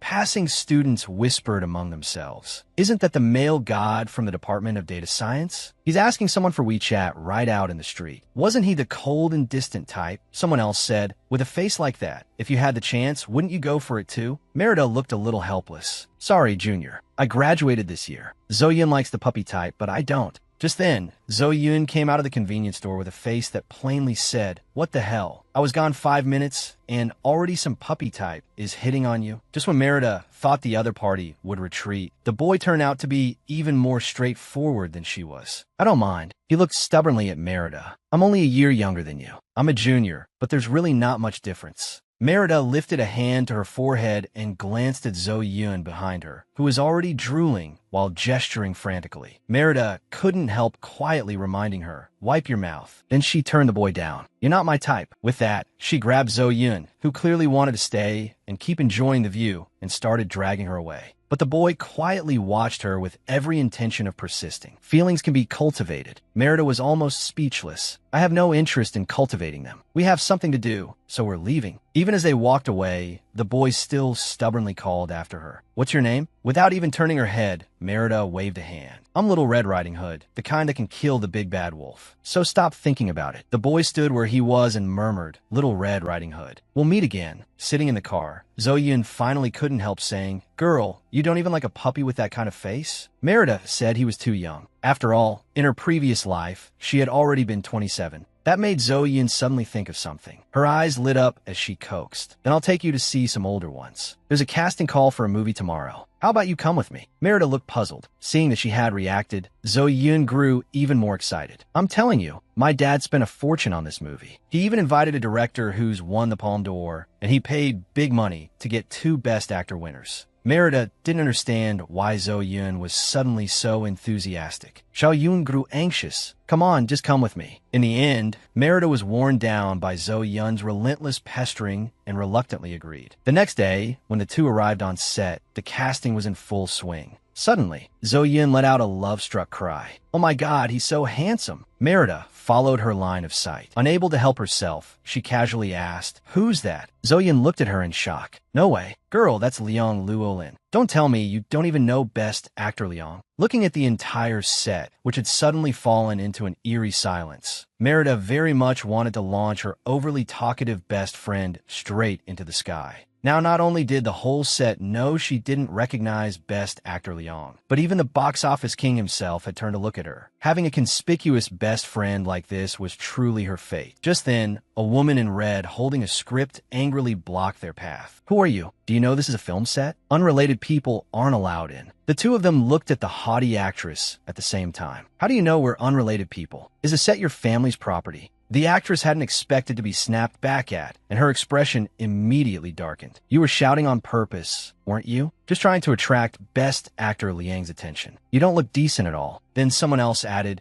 "The set may not belong to me, but does it belong to your family?" Merida and Zhou Yun exchanged a smile. "Actually, yes. It really does belong to our family. Let me introduce her. This is our young Miss Zhou, the daughter of the Zhou group." The woman in red looked at Merida and Zhou Yun awkwardly, unable to force out a single word. The other auditioning actors on set all began whispering among themselves. Someone had clearly kicked an iron plate. She had offended the financial backer the moment she arrived. The producer ignored her completely and instead respectfully led the two girls over to meet the crew. Among the main creative team, including the director, everyone came over to shake Zo Yun's hand. Only Liang Luolin kept glancing in Merida's direction. Forget the observant assistant director. Even Zo Yun and the director, deep in conversation as they were, couldn't help turning their heads. "Hello, I'm Liang Luolin." Merida was a little surprised. This best actor had actually come over specifically to greet her. Liang Luolin hadn't expected to see Merida here either. "Looking at your expression, Miss Lung seems not to remember that we once trended on the same day." At his reminder, Merida instantly understood. "The time that a passerby secretly photographed us? I can't believe a grand best actor still remembers me." Zoyin looked at best actor Liang, then at her best friend. If there hadn't been outsiders present, she would have shaken the truth out of Merida right then and there. "Girl, what are you and best actor Liang talking about?" Liang Luolin replied with a warm smile. "Just exchanging pleasantries." "Girl, best actor Liang seems a little special toward you." Merida pushed Zo Yun's face away. Meanwhile, the actors waiting on stage for their auditions could only watch as Merida and Zo Yun took seats in the front row in the main positions. Liang Luolin sat to Merida's right. Seeing that she had been staring at the script, he asked if she had read it before. Merida said no, and Liang Luolin briefly explained the film to her. The dialogue is exquisite. No wonder it was written by a top screenwriter. It really does seem the Zhou family values this film highly. From the moment Merida appeared, Liang Luolin's gaze had barely left her. At that moment, the assistant director shouted through a loudspeaker, "Contestant number 3, get ready." The woman in red walked onto the marked central area, looking flustered. 1 minute ago, the person she had mocked was someone she thought beneath notice. Now that same person was sitting among the people with the most authority over the film, calmly watching her perform. The woman in red stood trembling at center stage. She opened her mouth. Less than a minute into her performance, the director cut her off. "Wrong. Ruodong may be gorgeous, but she isn't vulgar or seductive. She's lazy, casual, naturally alluring. The kind who ruins men for life at first sight. Do you understand?" The woman in red was so anxious she nearly burst into tears. She hurriedly begged, "Director, I didn't perform well. Please give me another chance." But the director didn't want to waste words. "Next, Xiao Yunyan boredly. Let's go, miss. You really don't have that kind of aura. With what you just did, the male lead not cursing you on the spot already shows impressive self-restraint. What terrible acting." Merida had originally not wanted to spare even one extra expression for such an insignificant role, but her best friend's commentary was too funny. She couldn't hold it in and burst out laughing. That laugh made the director freeze. This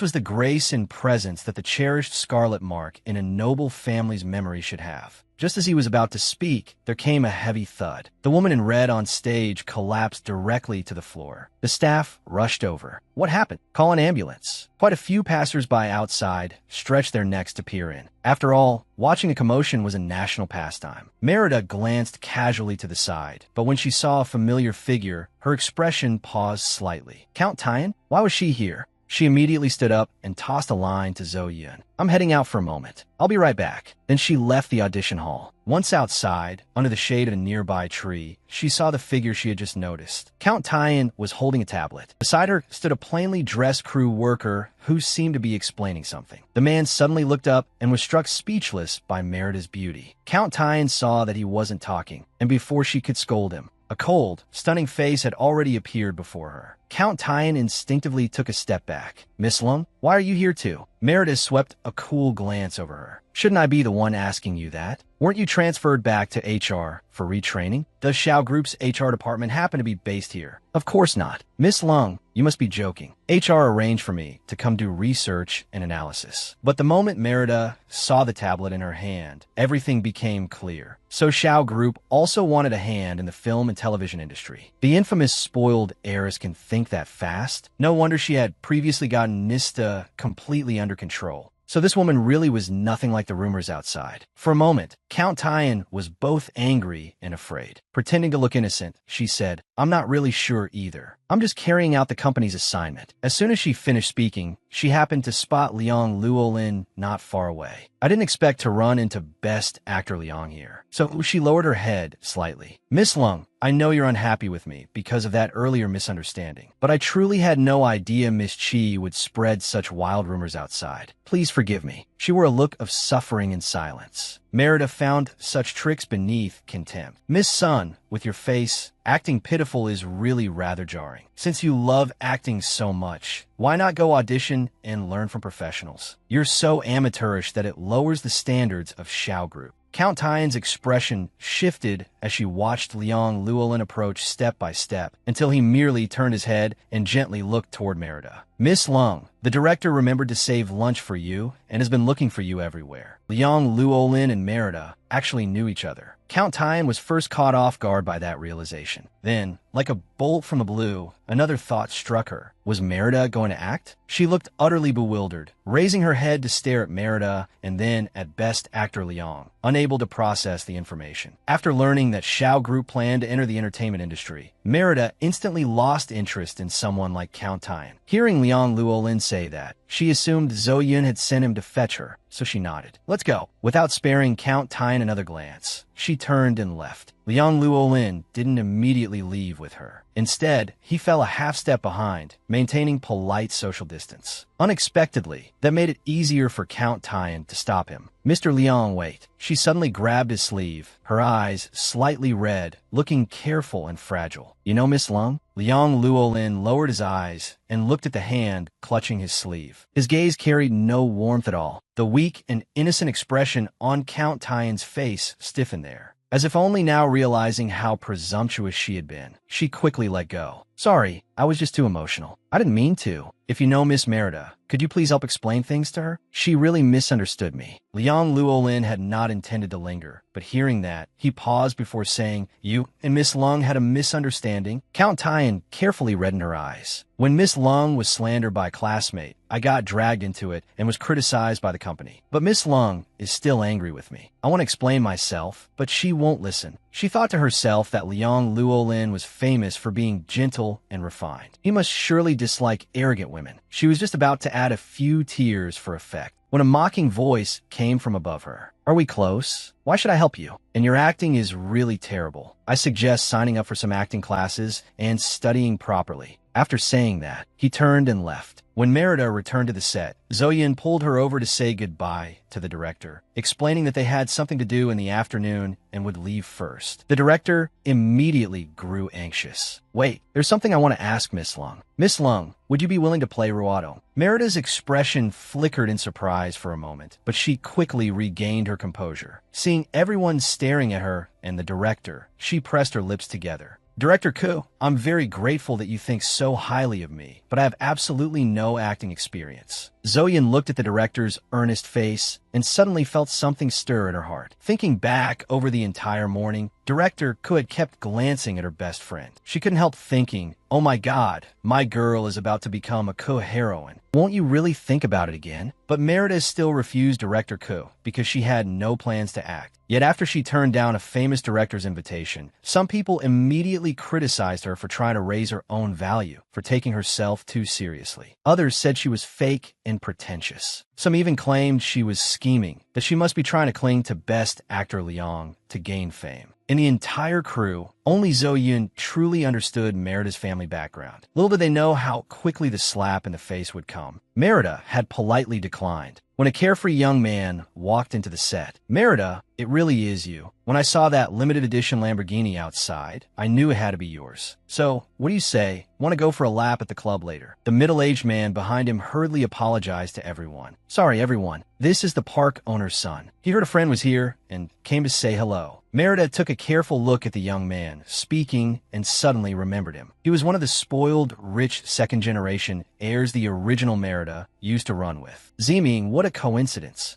As they spoke, the man had already walked over to her. What coincidence? My dad said a big client was coming to inspect things today and insisted I show up. Come on, let's hit the racing club later. I've been itching to try your limited edition Lamborghini. Merida said she had other plans today, but she had underestimated his obsession with sports cars. Then let me just take it for a spin now. I've been eyeing your car for days. Merida could only turn back and say a few words to Zhou Yun. Aside from Zhou Yun, everyone else looked utterly dumbfounded. What had they just heard? A limited edition Lamborghini? Friends with the real estate tycoon's only son? Just what was Miss Lung's background? someone couldn't help asking in a low voice, "Miss Zoe, this friend of yours." Seeing there was no point in playing dumb any longer, Zoe simply told the truth. "Merida, didn't the surname Lung make anyone think of something? Her grandfather is Lung Xiaowei. Her maternal grandfather is Zhang Hefan. The heads of the Lung family and the Zhang family, true giants among the wealthy elite." Director Ku immediately shook his head at the thought of his invitation. A young lady from a family like that was hardly going to come act in films. At the same time, Merida's phone suddenly rang while she was in the car. She casually glanced at the caller ID and paused slightly. It was Count Tirad.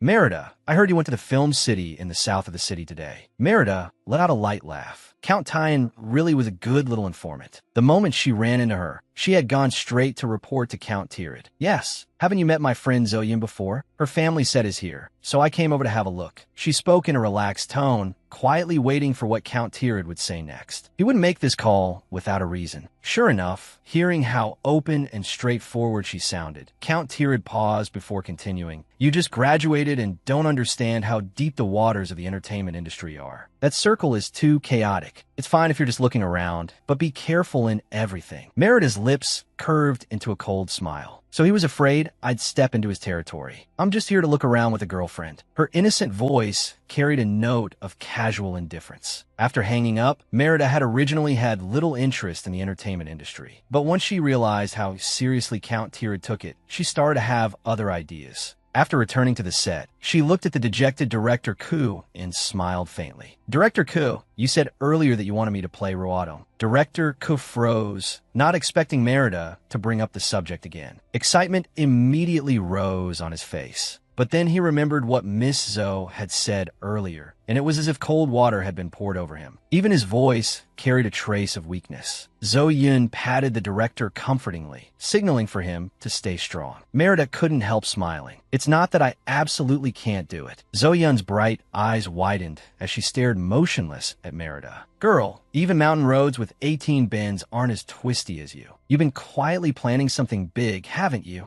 Miss Lung, I owe you a favor. I may just be an ordinary director, but if you ever need me in the future, just say the word." All of Director Ku's gloom from the entire morning was instantly swept away. The people standing around looked at him with subtle expressions. As one of the country's top directors, he called himself ordinary, but then they looked at Merida beside him and suddenly felt that, somehow, it made perfect sense. Merida said that although she had agreed to participate, she would be going to High City next week to take over the family company, so she might need the director to delay Roadong's scenes. Director Ku no longer even knew how to describe his feelings. He simply nodded over and over. "Of course, no problem. We absolutely won't waste Miss Lung's time." Overjoyed, Zoe Yun threw her arms around Merida. "To celebrate, let's go eat something amazing." When Deputy General Manager Chen heard about Zoe Yun's plan, he nearly had a heart attack. Other people's heirs were already taking over their companies, while young Miss Zoe only knew how to. Zoe Yun pretended not to see Deputy General Manager Chen's expression and pulled Merida's arm, though she somehow felt a chill down her back. The weather, which had been bright and clear a moment ago, suddenly turned into a light rain. Seeing that Zoe Yun was whispering to Merida and seemed in a hurry to leave, Best Actor Liang brought over 2 umbrellas for them. After thanking him, the 2 girls were about to go when Liang Luolin suddenly said, "Miss Lung,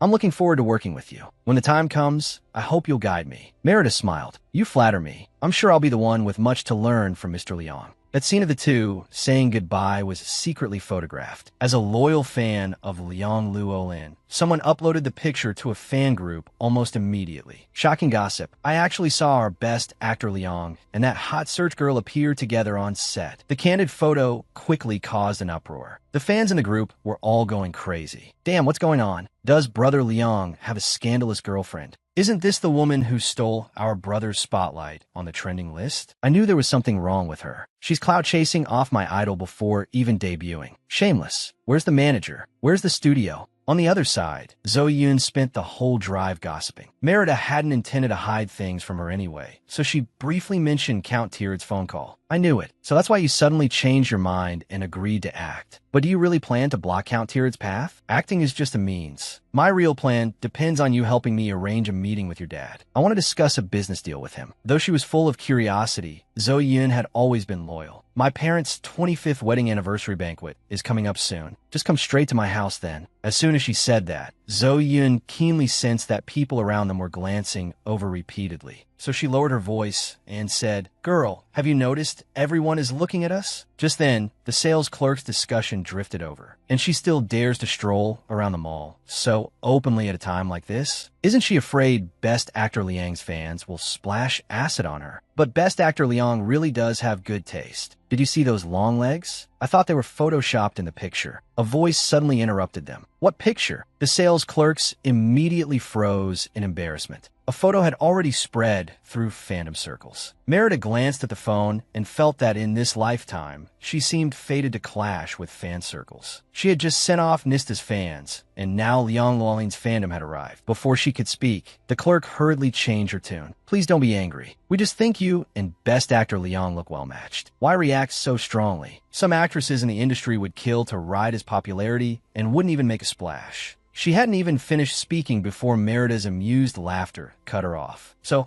I should be grateful to those fans insulting me because they think highly of me?" The two clerks quickly apologized. Zo Yun, standing beside her, was laughing so hard she nearly cramped up. "Don't be mad, girl. Look on the bright side. Being linked in a rumor with a best actor is a kind of blessing." Merida looked at her eager expression. "Do you want that blessing instead?" "Of course I do. A top-tier man like Liang Luolin." As Zo Yun was talking, her eyes suddenly lit up. "Ultimate girl, look. That's what a truly top-tier man looks like." The moment she said that, Lord of the Undead had already walked over. "We meet again, Miss Long." Merida froze for a second, then smiled. "Young Master Chiao. What a coincidence." Lord of the Undead spoke lazily. "Indeed, very coincidental. The last time I saw you, a photo of you was on the trending list. This time, another photo of you is on the trending list again." His magnetic voice carried a hint of teasing. Only this time, it seems the other person has changed. At that moment, the man seemed to be in slightly bad spirits. Standing nearby, Zo Yun quickly covered her mouth. "Why do I smell jealousy?" Merida hadn't expected young Master Chiao to care about trending topics. When Lord of the Undead addressed people, he usually seemed to deal with others as casually as one might crush a bug. But for this particular Miss Long, he had at least spent 10 or 15 days before making a move. How could someone be this handsome and have a voice this pleasant at the same time? Zo Yun was practically vibrating with excitement beside them. "I'm shipping them so hard. There has to be something going on." Merida, however, thought that what Lord of the Undead cared about wasn't the trending list, nor her. So the words slipped out before she could stop herself. "Is the Chiao family planning to acquire Weibo?" Lord of the Undead curved his lips and gave a light cough. No such plans for the moment. Beside them, Zo Yun had already been trying very hard to restrain herself. But ever since this handsome man appeared, all his attention had been on her best friend. He hadn't even spared her a sidelong glance. When she accidentally made a noise, both their gazes finally shifted to her. "It's nothing. Just pretend I don't exist. Please continue." Merida paused, then finally realized that her appearance-obsessed best friend had been reduced to background air for quite a while. She smiled and introduced them. "This is my good friend Zo Yun, daughter of Zo Entertainment. And this is Mr. Chiao Yuma, head of the Chiao family." Zo Yun had spent the whole day reading comments online saying that Merida and Best Actor Liang had some kind of vibe together. But looking now, when an official main partner like this was right here, it was no wonder Merida looked down on fresh-faced boys and movie stars alike. Lord of the Undead offered to help Merida handle the matter of the trending topic, but Merida refused. Something this minor was still within her ability to deal with herself. At that moment, the assistant beside Lord of the Undead reminded him that there were still stores left to inspect. Left with no choice, he could only say goodbye and leave. Then Zo Yun's soul-searching interrogation began. "Girl, that was the legendary Chiao Yuma. A man like that chatting and laughing with you. What exactly is your relationship? Hurry up and tell me." Merida really couldn't hold out against her, so she ended up confessing everything. Meanwhile, in the set lounge, Director Ko found Liang Luolin's manager, Wei Yu. "You saw that scandal photo of Xiao Liang and Miss Long, right? Quickly release a clarification statement." Wei Yu was speechless. "You're a film industry big shot. Please don't use fan circle methods. If they come forward to explain things for Miss Long right now, everyone will assume she really does have an unusually close relationship with Liang Luolin. Besides, if they rush to clarify, it'll make it look like they despise Miss Long. And what if they anger the Long family? Luolin's career is still on the rise." After hearing Wei Yu's explanation of the whole situation, Director Ku was stunned for a moment. Forget being overly cautious. The urgent thing right now is to stop the fans from continuing to insult Miss Lung. She hasn't even started filming yet. If the fans drive her off in irritation, then I'll really have lost everything. Release the statement. I'll issue one with you on behalf of the production team. We should try to minimize the damage. But when he checked the trending topics again, the direction of public opinion had already changed. Someone had already done PR before them. Merida noticed Zo Yun had been busy the whole time and asked whether something urgent had come up. Nothing much. I just had the Zo PR department buy a little bot traffic to help suppress things for you. The trending topic has already fallen, and the hired accounts have steered public opinion elsewhere. Although Merida could easily have handled the matter herself, she was still grateful that her best friend had helped her. Zoyan also told her that director Koo and best actor Liang had just issued statements to clarify things for her too. Come look. After reading it, Zoyan laughed so hard she nearly shook. This group of Liang fans always acts like their combat power is off the charts, tearing into whoever they want. This time the idol himself scolded them, so they can't act arrogant anymore, can they? Watching her best friend's follower count shoot upward like a rocket, Zoyan couldn't help sighing. Is this what they mean by you haven't even entered the Jianghu, but the Jianghu is already full of your legend? Girl, do you realize your follower count would make all those girls who dream of entering showbiz and becoming stars jealous enough to cry? And you still look disgusted. Looking at Zo Yun's expression of gleefully eating the gossip, Merida suddenly felt that this Jianghu might not suit her very well. After bickering with Zo Yun for a while, Merida finally turned her attention to the new arrivals in the store. Buy whatever you like. I'm paying. Zo Yun, meanwhile, was addicted to shopping and interested in buying things at any given moment. So the two of them went through the new arrivals as casually as if they were picking vegetables. The two sales clerks watched eagerly, their emotions shifting from shock to fear to excitement. They had thought they had offended a major patron. Who would have expected there to really be such a saint in the world, one who didn't hold grudges? The two clerks hurriedly packed everything up. Merida merely glanced over casually, then took out a black card. A driver will come pick everything up later. The clerks were inwardly thrilled, already calculating the enormous commission from this sale, when Merida suddenly paused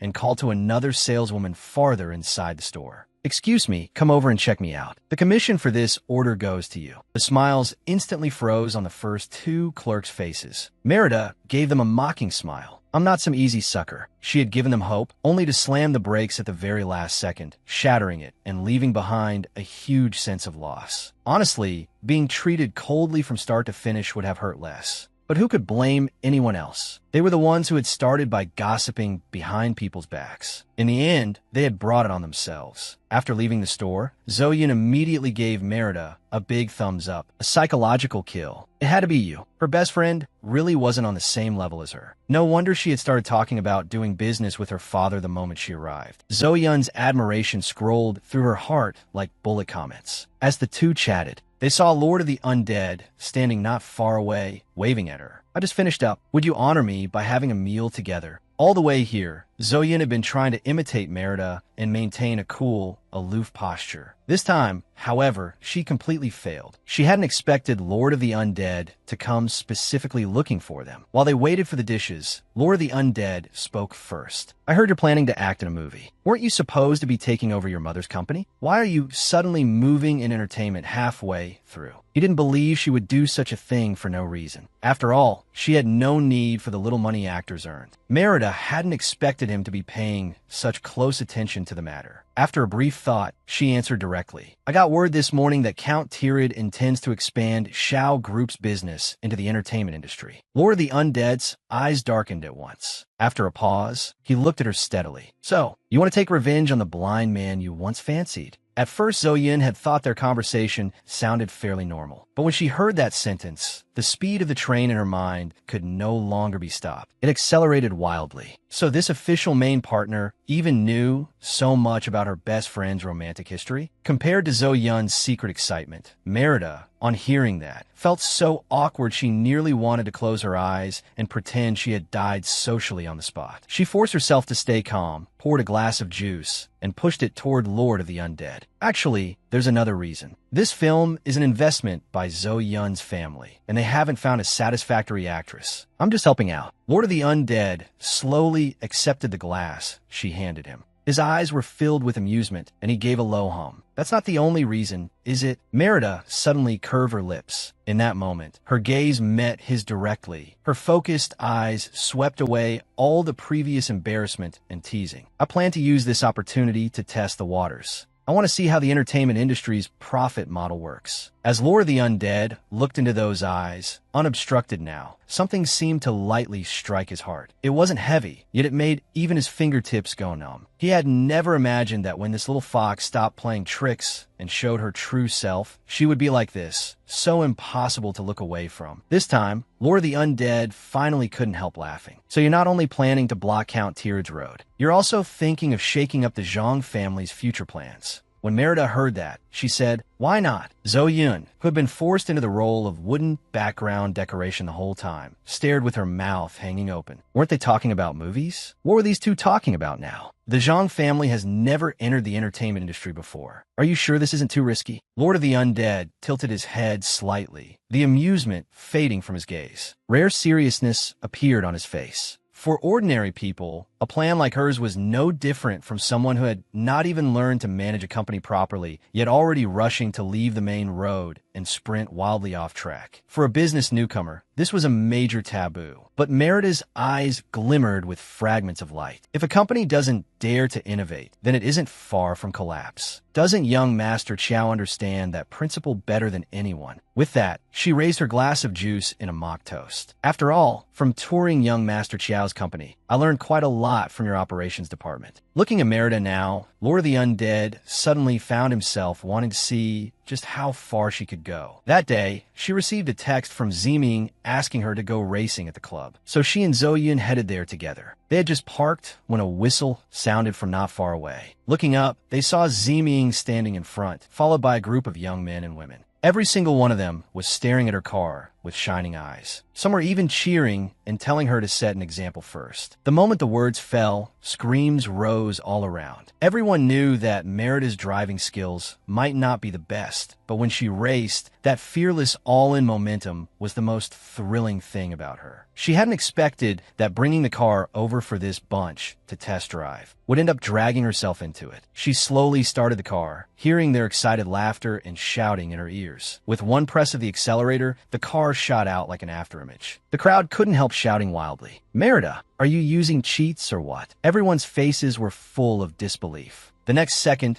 the roar of the engine came from far away and then rushed closer. With a thunderous sound, the car swung into a perfect drift and stopped right in front of them. Merida took off her helmet, and her long hair flew loose in the air. Everyone immediately crowded around her in excitement. Merida looked at the lively group with amusement. "Anyone have water?" The moment she asked, a bottle appeared in front of her. Then a handsome face entered her line of sight. "We meet again, Little Red Riding Hood." At that moment, Ziming suddenly slung an arm around the boy's shoulders. "Let me introduce you. This is my cousin Ziyu, a top student from Daijing University's Department of Data Science. The campus heartthrob countless girls are obsessed with. He's a junior this year." But Ziyu's gaze was fixed quietly on Merida's face. It was an openly undeniable heat. "This is our second meeting. Can I know your real name this time?" Merida took the water he handed her, thanked him, and told him her name. Just then, Ziming looked at her in confusion. "Wait, how you two know each other? And what's this Little Red Riding Hood thing? Is there also a big bad wolf?" Merida shot him a glare and simply explained that they had met by chance. Ziming had originally wanted to lead the teasing, but the moment her cool eyes swept over him, he instantly chickened out. After that, he pulled his cousin aside and glanced around before asking in a low voice, "Tell me honestly, what exactly are you thinking?" From the very beginning, his cousin's eyes had not left Merida's face for a moment. "Am I being too subtle? I want her to be my girlfriend." Ziming was so startled that he immediately clapped a hand over his mouth, warning him not to set his sights on just anyone. Then he asked if he knew about Nista.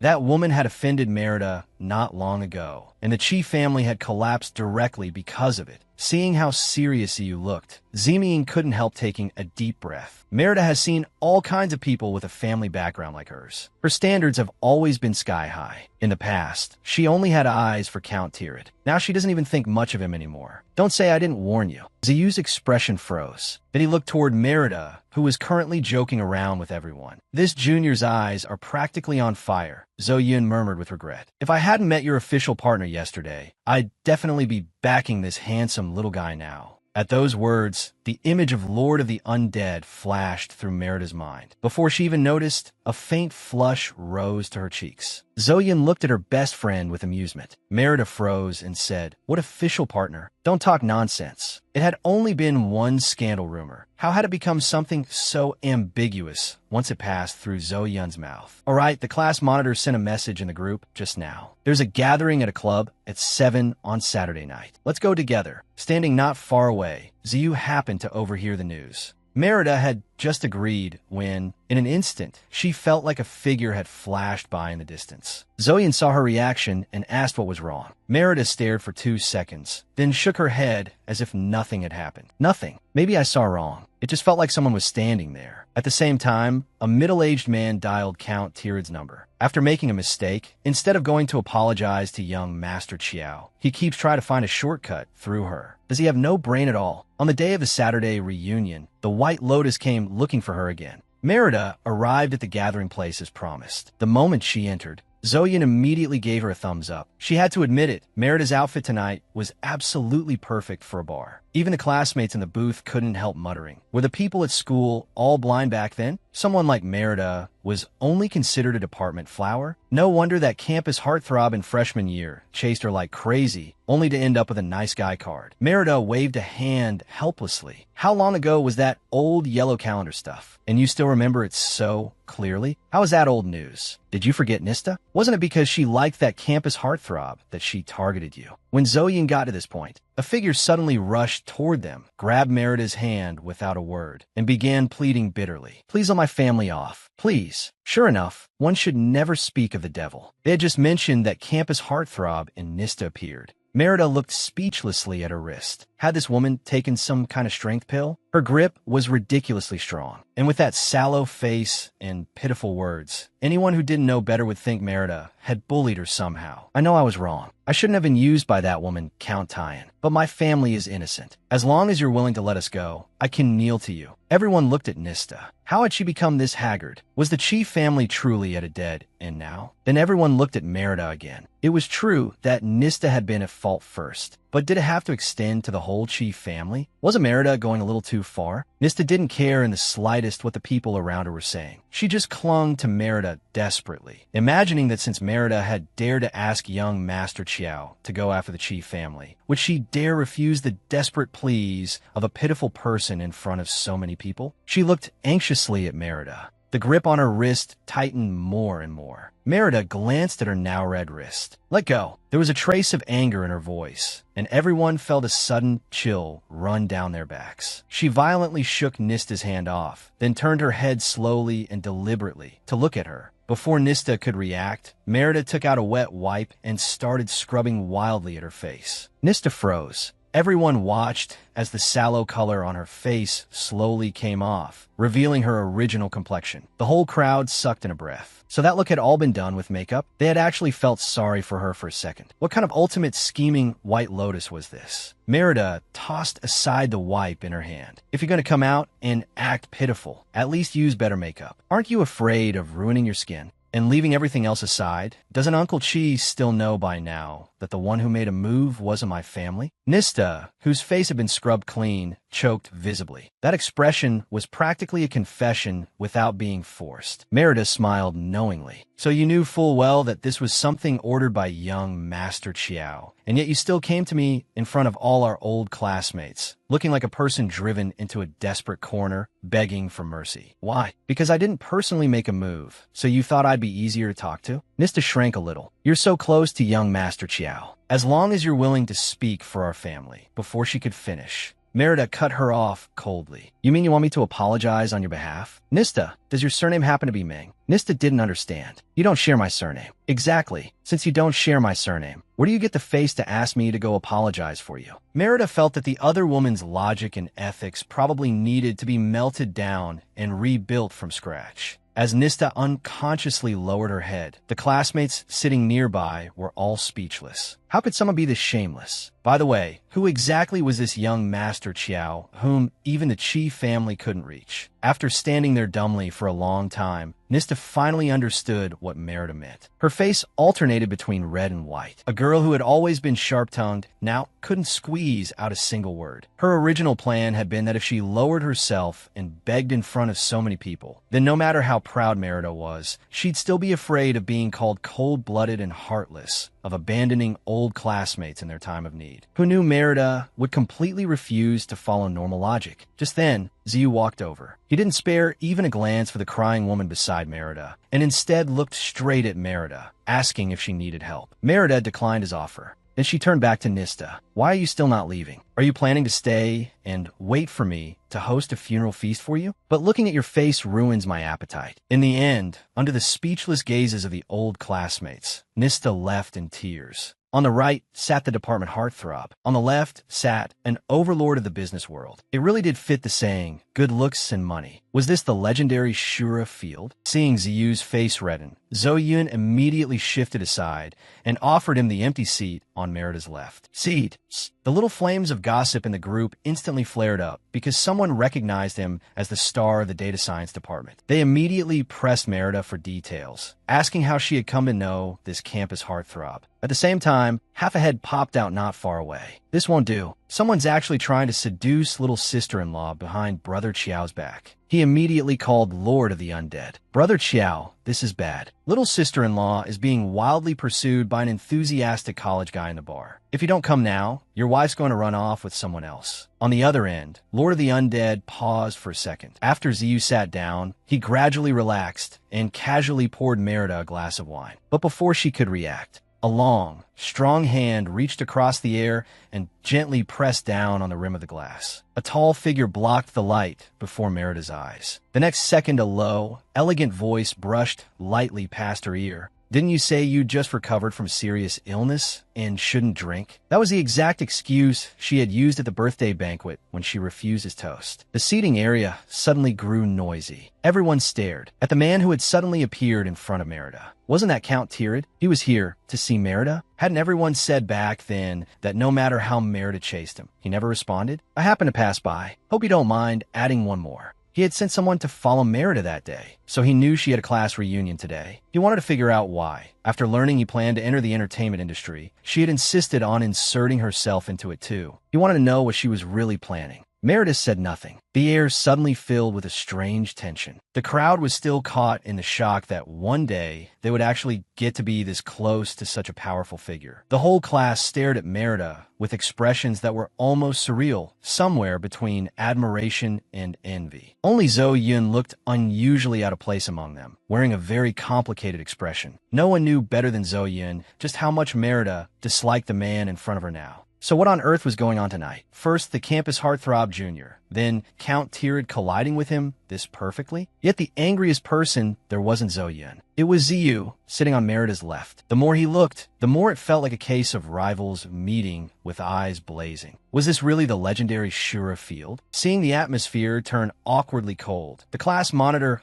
hurriedly brought up a relatively safe topic. Senior, I heard Xiao Group's market value shot up again this year. Congratulations. Count Tirad smiled. We're all from the same school. No need to be so restrained. I haven't been back to campus in a long time. Today's your official class reunion. Seeing how approachable this big shot seemed, everyone immediately responded and began talking about all sorts of things from the gathering. Gradually, they relaxed, even bringing up funny stories from their school days. Count Tirad gave a soft sound. So Merida was like this in school? The tone instantly made it sound as if he cared deeply about Merida's past on campus. At once, the flames of gossip in everyone rose again. Before they knew it, they had been led into saying quite a bit more about Merida's past. Ziyu did not interrupt. He was curious, too, about every little piece of Merida before he had met her. Meanwhile, Count Tirad's brows drew together slightly. The Merida these students described was roughly the same as the image he had previously investigated. So after nearly drowning once, her personality had changed completely? If Merida had still been wondering at first why Count Tirad had shown up here, the answer was now laid openly on the table. He was probing her background. President Xiao, do you enjoy prying into my privacy that much? If you have questions, why not ask me directly? The crowd, who had been chatting heatedly fell silent at once. In that second, they suddenly realized something. The subject of the discussion, Merida herself, was sitting right there. If Count Tirid really wanted to know about her past, he could have asked her directly. Why deliberately talk with them in front of her? His aura had been so overwhelming that only now did they realize they had just been fished for information. If Merida hadn't pointed it out, they would never have noticed. The smile slowly faded from Count Tirid's face, and he fixed his eyes on Merida's. If I ask, will you answer? That depends on what you ask. Merida smiled so innocently and sweetly that she almost looked harmless, but the depth in her eyes made it impossible to connect her to the stories everyone had just told about her past. Since she had laid it all out so plainly, Count Tirid decided to speak directly. After our phone call that day, you turned around and agreed to act in a movie. Can you tell me why? Merida smiled. Though she looked down on Count Tirid's character, his business instincts really were sharp. Such a small matter was enough to put him on guard. This is the first film Zoe Yun has officially invested in. Director co-invited me sincerely. Is it really so strange that I agreed? It was a perfectly open and reasonable explanation. Count Tirid didn't believe it, but he had no evidence that Merida was lying. Is that so? He suddenly leaned closer in a way that was hard to read. The distance between them instantly became close enough that their breaths crossed, and reflected in Merida's pupils, he could clearly see his own image. President Xiao seems very unhappy about me acting in a film. The light fell on her face. Though it was a warm, golden glow, in that second, it made people involuntarily hold their breath. My family didn't say a single word against it. So in what capacity are you unhappy? President Xiao. Faced with Merida's question, Count Tirid found himself unable to answer for a moment. Merida, what are you doing? A voice deep and noble as struck jade came from behind the crowd. In an instant, the attention of everyone who had been staring blankly at Count Tirid and Merida confronting each other was pulled away as they turned to look at the speaker. When Merida saw Lord of the Undead, genuine surprise appeared on her face. Everyone watched eagerly as the original three-person exchange gradually became a private conversation between Lord of the Undead and Merida alone. Merida answered his question from just now. Our class is having a reunion here. We happened to run into President Xiao.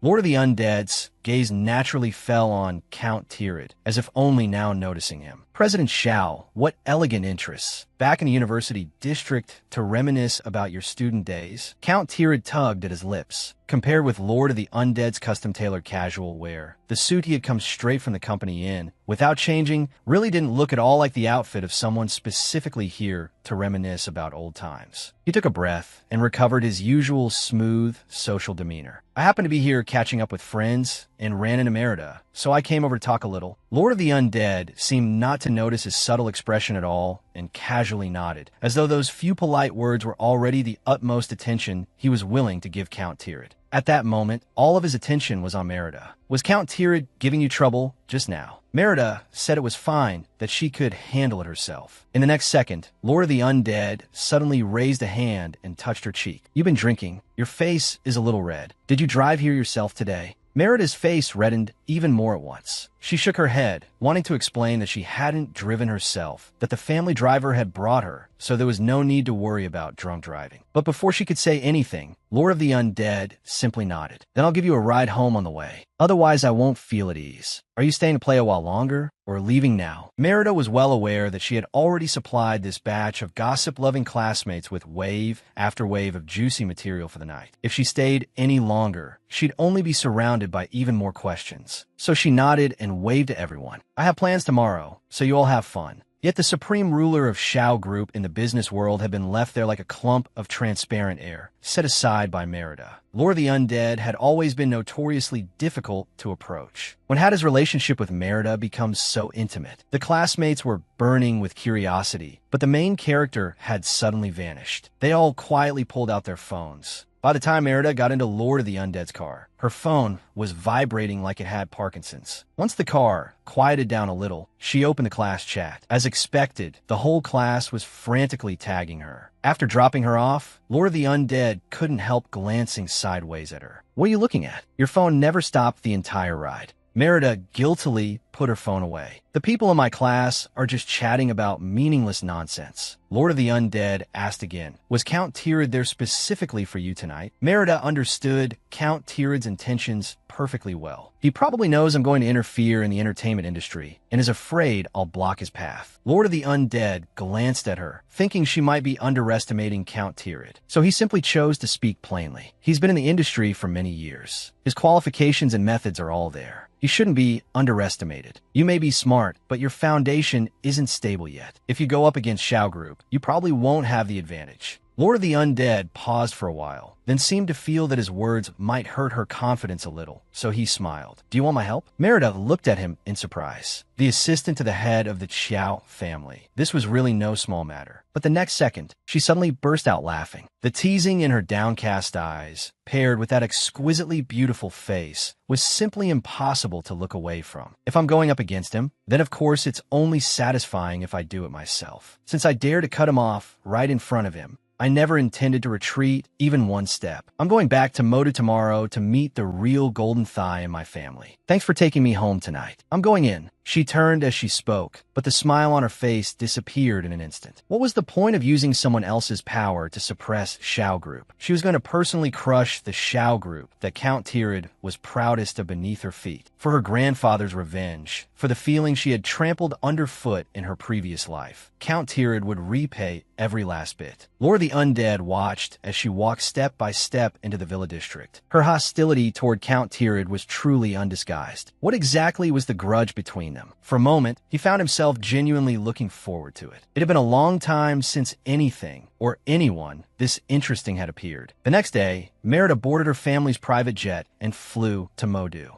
The moment she got off the plane, what came into view was a fully European-style vintage estate. Sure enough, even among the rich, there were levels. A private jet and a luxury manor. She couldn't help sighing inwardly over the decadent life of true top-tier wealth. Her grandmother happily talked with her about everyday things. Dressed in a qipao, with silver hair all over her head, she smiled so warmly that even the crow's feet at the corners of her eyes seemed full of affection. Nan, are you tired from the flight? You look thinner. Eat more. The gift Grandma prepared for your birthday wasn't convenient to bring to Daijing, so I'll take you to see it tonight. You're definitely going to like it. Thank you, Grandma. The old master sat in his seat, carefully looking at Merida. Your grandmother has been talking about you for days. After we go see the gift tonight, we'll head straight to Jiangnan residence. Your grandfather will introduce you to a few people there. Merida looked at the smiling old lady, then at her mother Alice, who was covering her mouth and laughing softly. Three handsome men suddenly flashed through her mind. Wait, why does the old master's tone sound so much like he's taking me on a blind date? Today, Merida was wearing a custom-made qipao, one that perfectly outlined her slim waist and tall, graceful figure. Her posture was elegant and beautiful, impossible to look away from. Her grandmother took her hand. This house was something Grandma finally managed to buy from an old friend. I specially had someone alter it according to your tastes. The moment the door opened, a full wave of Republican-era Shanghai elegance rushed toward them. One glance around, and it felt as though she had instantly crossed through time into the most splendid old-world days of Shanghai. The conservatory was full of bright red roses, and the sunset in the distance was dazzlingly gorgeous. Yet this place felt like a carefully carved-out paradise beyond the world, beautiful enough to make one hold their breath. Merida took a deep breath. In this location, with this kind of architecture, it was clearly not something money alone could buy. Forget wealth. Even the status required must have been extraordinary. How much effort had it taken to convince the owner to sell? Nan, do you like Grandma's gift? The old lady looked at her with warm kindness, afraid of missing even the slightest change in her expression. I like it very much. Merida thought and thought, but still couldn't understand her grandmother's train of thought. But Grandma, why did you suddenly think of giving me a house? Because you said you were going to work at the company. The old lady smiled and gently tucked away the wisps of hair the evening wind had blown loose around Merida's face. The family estate is too far away. This place is closer to the company, and the scenery and location are both good. Our little Merida loves sleeping in so much. We can't have you wasting all your time on the road. Merida couldn't help marveling. This gift really couldn't have been brought to Daijing to be opened. Seeing it was almost time, the old master smiled and walked over. You've seen the gift. It's time to do something serious. Merida couldn't help feeling curious. Even on the way here, the old master had never explained exactly whom they were meeting tonight. They soon arrived at Jiangnan residence. The moment Merida got out of the car, she saw people waiting at the entrance. Grandpa Mao, Grandma Su, and Zhang. You're here too? Your grandfathers have already been waiting inside for quite a while. Then a man's gaze landed on Merida. You must be Merida. I am Bao Yupeng. My grandfather and your maternal grandfather have been close friends for many years. If we count it properly, you should call me brother. You're only 3 days older than our Merida, and you still have the nerve to say that? Bao Yupeng slightly straightened his chest. Even 1 day older is older, let alone 3. Aunt Zhang, don't you think that makes sense? Alice smiled. Fine, you're right. Everything's neat and orderly. Don't you think that makes sense? Zhang Min smiled and said, all right, you're right. Soon they arrived at the private room. Bao Yupeng knocked lightly on the door. Grandpa Zhang, they're here. Mao Changhong saw them enter and smilingly beckoned to Merida. Come, let Grandpa Mao have a look. The last time I saw you, you were still in elementary school. Merida walked over and sweetly called out Grandpa Mao. Looking at Merida in her chi pao, he was briefly dazed. After a long while, he let out a deep breath. Now you're already a grown young lady. Wearing a chi pao like this, your temperament really resembles your grandmother's. Merida's gaze suddenly swept over a familiar face, and she paused slightly before politely greeting him, Uncle Zhou. When Zhou Yiming heard Merida call him uncle, he nodded and smiled gently. I've always heard Zhou Yin mention you, saying you took good care of her at school. I really should thank you properly. Merida smiled and declined modestly. We help each other, and Zhou Yin has been very good to me too. No wonder a man who usually went to bed early every evening had suddenly come with them to Jiangnan residence tonight. So he had long known Merida. Old Master Mao smiled like an old fox. After the pleasantries, everyone took their seats. The topics gradually became more relaxed. Merida is willing to take over the family company. Good ambition. Unlike mine, who only thinks about becoming a hands-off boss all day. We may be old, but we've all weathered plenty. If you need help with anything, don't stand on ceremony with us. Seeing this, Merida lifted her teacup. Thank you, uncles and grandfathers. I'll use tea in place of wine and toast you all. Everyone sitting at this table tonight was a major figure who could stir up storms in Modu. Her grandparents were paving the entire network of connections in Modu for her. On the ride back to the estate, Zhang Hafan sighed with a smile. To be able to talk with those old fellows without shrinking back. As expected of my granddaughter. Merida, we've decided to transfer all of our shares in the Zhang Group into your hands. It's both support for your management of the group and a form of pressure. Tomorrow's shareholders meeting will be the first challenge you face. Zhang Hafan was a little worried that his granddaughter might be unable to handle the pressure and had wanted to reassure her in advance.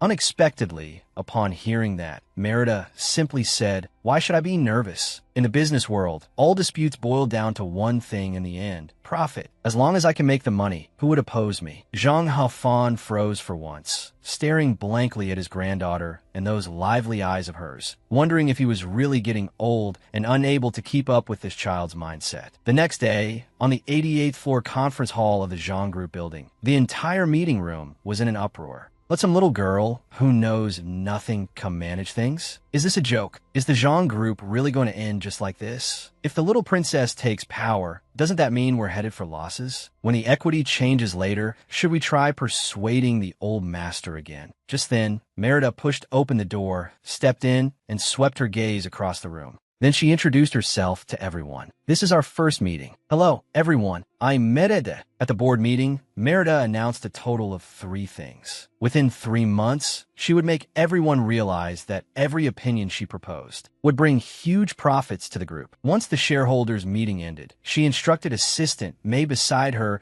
to organize the latest materials on the company's newest real estate projects and send them to her. Once outside the meeting room, the shareholders could no longer hold back. 3 months? She's daydreaming, young and arrogant, thinking she can do everything. All they hoped was that reality would slap this proud daughter of heaven hard across the face within those 3 months. So the shareholders all left wearing grim expressions. Suddenly, one sentence made Merida stop in her tracks. Did you hear about Sheyuan Company? I did. The legal representative jumped to his death. The heir rushed over to stop it and got run over in the street on the spot. There was a certain tone of detached spectatorship on everyone's faces. Something that's serious, and the media didn't report it? No idea. Maybe some big shot suppressed it. I heard several companies are already eyeing Sheyuan. They're just waiting to take it over. Back in her office, a cold smile flickered in Merida's eyes. So besides Count Tirid, there were others watching Sheyuan too. Were they after Sheyuan's remaining value? Or was there some other reason? At that moment, Assistant May handed her the materials she had requested. Merida withdrew her thoughts. There's something I need you to investigate. I want to know which people are quietly making contact in hopes of taking over Sheyuan Company, and what Xiao Group's attitude toward that company is. Whether in the open or behind the scenes, she wanted to know exactly who was standing on the stage at once. Assistant Mate didn't understand why the very first order Merida gave after taking office had to do with Sheyuan Company, which seemed to have nothing to do with their own company at all. But she still answered seriously. Sitting behind the chairman's desk, Merida looked calmly at the documents in her hand. No matter what, she absolutely could not let her grandfather's life's work fall into someone else's hands. Also, prepare the inspection list. We're going to inspect the real estate projects this afternoon. When the car arrived at the sales center, Merida got out. For the time being, she told Assistant May not to follow her. She said she would call if she needed her, then walked straight into the sales hall. The moment she stepped into the sales center, the two saleswomen instinctively plastered smiles across their faces and prepared to step forward, only to be cut off by someone else. "Miss, are you here to look at houses?" the sales manager asked with a smile as he walked up to Merida.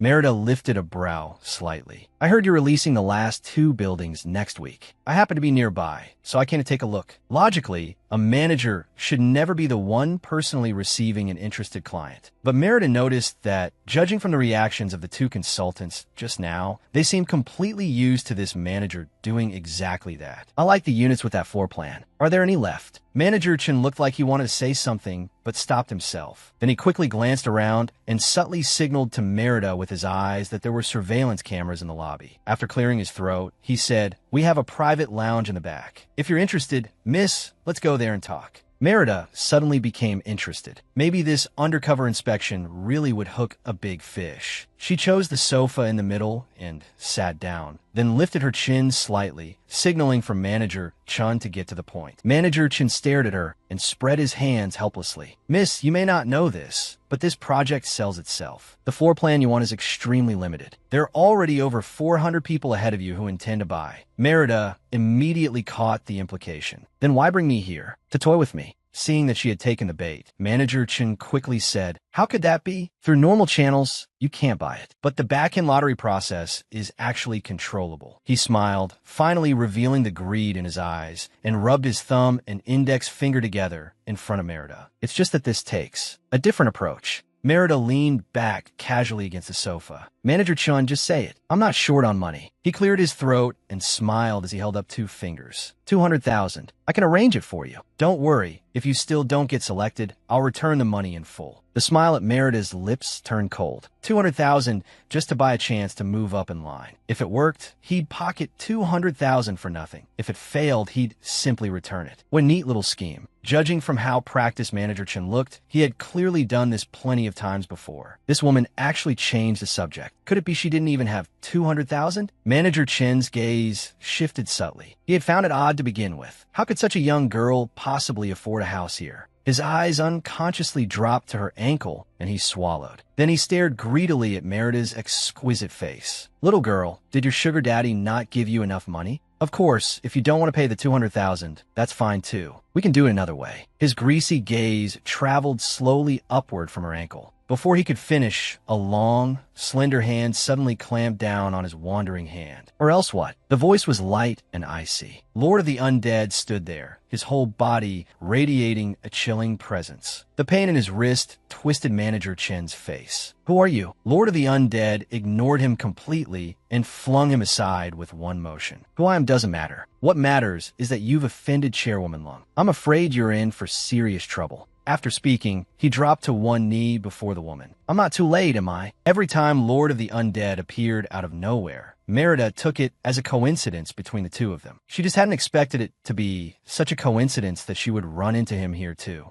This was Lord of the Undead's explanation. I heard there's a nice new development around here, so I came to have a look. Was that really all? Manager Chun sneered. Don't think you can act fearless just because your sugar daddy showed up. And what chairman are you pretending to be? Merida directly called Assistant May. I'm in the lounge. Assistant May had not expected that just 5 minutes after Merida went in, she would receive a call. She hurried toward the sales hall at once. Quite a few staff members curiously followed along. See, I knew no good would come from the manager dragging clients in there. Keep your voice down. Aren't you afraid he'll make things hard for you? We can't afford to offend someone with connections. He docks our commissions every time. If this development didn't sell so well, I wouldn't bother putting up with him. The lounge door was suddenly shoved open by Assistant May, who had run all the way over and was still slightly out of breath. Manager Chin froze for a moment, then quickly put on a respectful face. Assistant May, what brings you here? If I'd known, I would have gone to the door to welcome you. But Assistant May didn't even give him a glance. Instead, she lowered her head slowly and bowed to Merida. Chairwoman, what are your instructions? In that instant, Manager Chun looked like a duck with its throat seized. All sound abruptly died. Even the property consultants standing outside the door, who had deliberately come to report him, were dumbfounded. Merida rose calmly from beside the sofa and swept Manager Chun with a cold glance as he stared at her in terror. Notify legal. Investigate this man thoroughly. Since he likes taking kickbacks so much, then let him choke on them.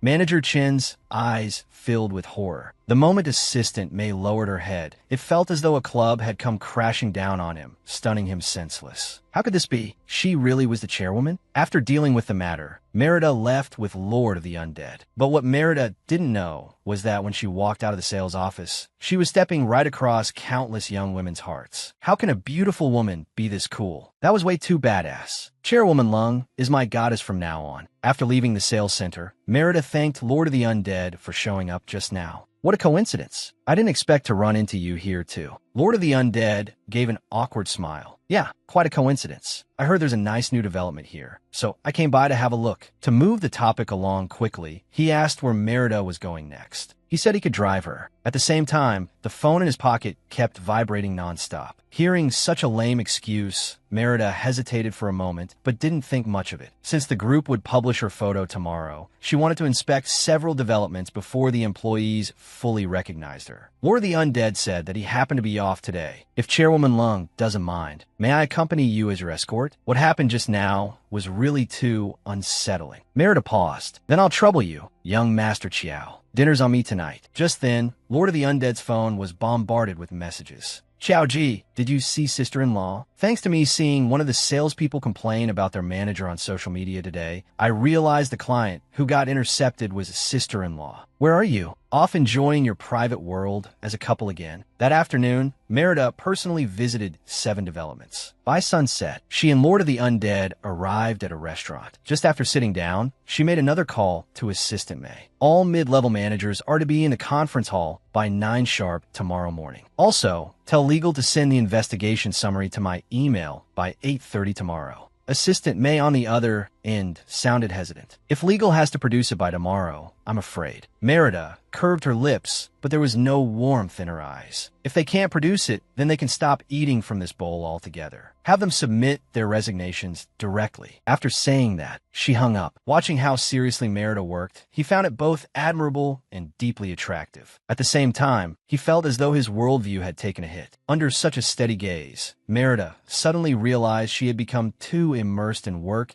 and forgotten she was here treating someone to dinner. Embarrassed, she picked up the drink on the table to cover it. After such a disgusting incident, she neither went straight home to complain nor returned to the company to lash out at the responsible executives. That level of composure was almost frightening when you thought about it carefully. It seemed Chairwoman Lung was about to make another major move tomorrow. Of course, killing a chicken to scare the monkeys worked, but only punishing without rewarding would never stabilize people's hearts. Those words reminded Merida that yes, while cleaning out the group's parasites, it was also time for real talent to rise. That way, control over the group's personnel would be even more firmly in her own hands. Thinking of this, she raised the glass in her hand and thanked Lord of the Undead. Then I wished Chairwoman Lung every success tomorrow. The next day, in the conference room, President Jiang noticed that manager Jia from legal looked off and asked, "I heard legal was busy all night. Is the company making some big move?" Manager Jia's sudden silence only made him feel that something was about to happen. But before President Jiang could ask further,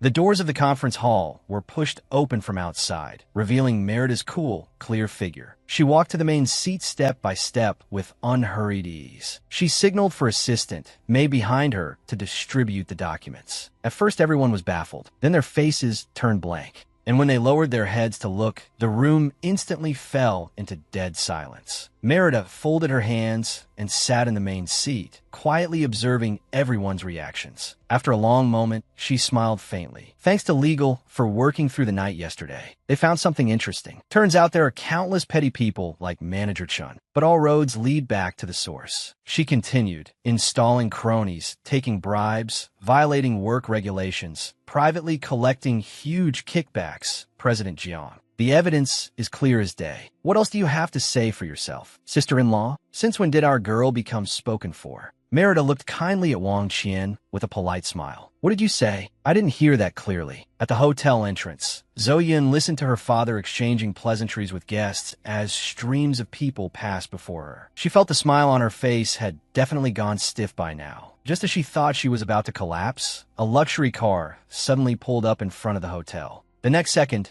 Zhou Yun saw a pair of high heels every woman in the world would dream of, slowly stepping out of the car. The gazes of many guests in the surrounding area also converged on the woman. Merida wore a couture gown from this year's collection, wrapping her figure as if it had been sketched stroke by stroke from a painter's palette. The guests could not help but gasp in admiration. When Zhou Yun saw clearly who it was, she instinctively blurted out, "Oh my God, your mom's right here," Madame Zhou replied instinctively. Merida handed over the gift box and smiled slightly at Mr. and Mrs. Zhou. "Uncle, Auntie, happy anniversary." Madame Zhou had never expected that the friend her daughter kept talking about would appear in front of her in such a way. She was simply stunning. Then Madame Zhou frowned and looked in a certain direction. Merida also instantly turned toward the source of the flash. Zhou Yining said unhappily, "This is a private banquet. Photography isn't appropriate. Which media outlet are you from?" "Mr. Zhou, our magazine's editor-in-chief heard that you and your wife were celebrating your silver anniversary and specially came to offer congratulations." Merida raised a brow with interest. She remembered this man, the one who had nearly blown up Assistant May's phone with calls. "I didn't expect Chairwoman Lung to be here too. What an honor." As he spoke, Editor Zhang stretched out his hand. Merida nodded, but did not take it. "Editor Zhang, you came uninvited, didn't you? So fond of taking random pictures. Were you a paparazzo before this?" Editor Zhang's half-extended hand awkwardly dropped. "Chairwoman Lung, you joke. The atmosphere was just so wonderful just now that I couldn't resist taking one photo for tonight's cover as a tribute." But there wasn't the slightest warmth in Merida's eyes. The most basic professional ethics of the media are respect for other people's privacy. "Please delete that photo you just took." The surrounding guests also began casting glances over. Editor Zhang had no choice but to make the photographer delete the photo in front of Merida. "Chairwoman Lung, it was just a misunderstanding. I've long admired your reputation. I've always wanted to arrange an exclusive interview with you. Please, you must give us a chance." Even if she didn't know the full inside story, Merida could sense something was off. "Editor Zhang, I'm curious. I've only been in S-City for 1 week, and I haven't accomplished anything yet. What exactly is worth your chasing after me again and again for an interview?" The expression on Editor Zhang's face completely stiffened. He couldn't very well admit that President Xiao had personally ordered this. If he failed to explain himself, this awkward scene would be impossible to smooth over. He swallowed his humiliation and forced out a smile. "Chairwoman Lung, you really know how to joke. A young, ambitious entrepreneur as beautiful as you. How could you not be worthy of an exclusive interview?" He barely patched over the question, but how could Merida believe that? So, Editor Zhang thinks women are easy to fool. He had clearly assumed she was just a college graduate fresh out of school. How could she be this difficult? Sweat began to break out on Editor Zhang's scalp, and he instinctively wanted to keep papering things over. But Merida only shook her head. "I heard your magazine has always selected interviewees based on substance. If all you want is to use my age and face to attract attention, then I'm sorry. I can't agree to that. Once she said this, if he kept talking, everyone else would start questioning whether their magazine was professional at all. A man who made his living by talking had, under the gaze of everyone present, been rendered completely speechless by Merida, seeing him frozen in place. Merida continued, "Today's protagonists are Uncle Zoe and Annie Zoe. We should know what comes first. There's no need to mention interviews again. The whole thing had taken less than 5 minutes from start to finish. It came out of nowhere, and it was resolved with thunderous efficiency. Truly formidable for someone so young." Zoe gave Merida a thumbs up. "That's my girl." When she saw her parents walk toward the center of the hall, Zoe finally told Merida that her parents had arranged a blind date for her tonight. She had escaped once before only because the other party had something come up. She hadn't expected that this time her parents would actually send the man an invitation in person. It looked like there was no escaping tonight. So tonight isn't just your parents' silver anniversary. It's a matchmaking banquet too. Clearly they knew their own daughter refused to go on blind dates. So they simply created the perfect conditions and went straight for it. Zoe declared that she still hadn't had enough fun in life and absolutely could not give up the whole forest for the sake of one man. "So I'm counting on you tonight. As long as you stay by my side the whole time, no man who isn't blind will choose me over you." Silly girl. Any man your parents approve of isn't here because of looks. He's here because your families are equally matched. Merida looked at her blissfully self-satisfied expression and, out of compassion, didn't puncture her fantasy. Just then, Mrs. Zoe waved at them. Zoe-Yun's entire body went on alert. "Girl, the challenge is here. You have to help me get through this." The moment the two of them took their places before the Zoe couple, Zoe-Yun practically became a pendant hanging from Merida's arm. The next second, Wang Qian suddenly turned around and blurted out without thinking, "Sister-in-law." Zoe-Yun, who had wanted nothing more than to bury her head, stared blankly at Merida, confused about when her best friend had become spoken for. Merida looked at Wang Qian kindly, her smile perfectly polite. "What did you say? I didn't hear that clearly." Wang Qian suddenly shuddered all over, only then realizing that he had spoken straight from the heart without using his brain at all. His first reaction was to yank out his phone and type one sentence at lightning speed. "Xiaoji, save me. Sister-in-law is going to kill me." Yunchi wants some pudding. Offering kindness for no reason was always suspicious. Someone had just demonstrated that saying perfectly. It was honestly very educational. By now, Merida's anger had mostly faded, and seeing Wang Qian in such a miserable state, she couldn't be bothered to pursue it. "Your dad sent you here on a blind date too?" The direct hit left Wang Qian dizzy. "My dad says I have nothing better to do, so I might as well get marriage sorted out and stop fooling around everywhere." Just then, Wang Qian's phone chimed. On WeChat, Lord of the Undead's belated reply finally arrived. "Dead yet?" Wang Qian stared at those 3 words in disbelief. Then, like a younger brother complaining to his sister-in-law, he thrust his phone right in front of Merida to show her the evidence. "My brother's too much. He actually asked if I'm dead yet." Merida looked at the message. There was nothing wrong with the content itself, but why hadn't young Master Chiao corrected that sister-in-law title? Then Wang Qian's expression changed. His gaze swept in a certain direction behind Merida. The aggrieved look from moments ago vanished instantly, replaced by a darkened expression. The sudden shift was so fast that neither Merida nor Zoe-Yun could keep up. Both asked in confusion what was wrong. Wang Qian withdrew his gaze. "Just a couple of clowns. Ignore them." The moment they were caught red-handed, editor Zhang and the photographer panicked. After all, the man standing next to Merida was the only son of the Wang family. Wang Qian glared at the 2 retreating figures, then pulled out his phone and replied to Lord of the Undead, "Not dead. Sister-in-law was being harassed. I stepped up heroically." The moment he saw the message, the smile at Lord of the Undead's lips disappeared. He shot to his feet. "Luo Jin, arrange a flight to S-City." Merida glanced at Zhou Yiming. As tonight's host, he was being surrounded by guests, so it wasn't convenient to discuss serious matters now. She simply went to the dining area to get some pastries and pass the time when she heard people behind her saying, "Young Master Wang, I heard you studied abroad. Could you give my daughter a little advice?" "Miss Zhou, I heard you've been making films lately. My son loves movies. You young people should spend more time getting to know each other." Wang Qian and Zhou Yun both looked to Merida as if asking for rescue. Merida checked the time and felt that leaving now wouldn't really be impolite, so she kindly rescued them from their misery. The 2 nodded gratefully. Then they turned and walked out of the banquet hall. The moment they came out, Zhou Yun said to Wang Qian, "From now on, you're my brother in arms." Wang Qian replied very simply,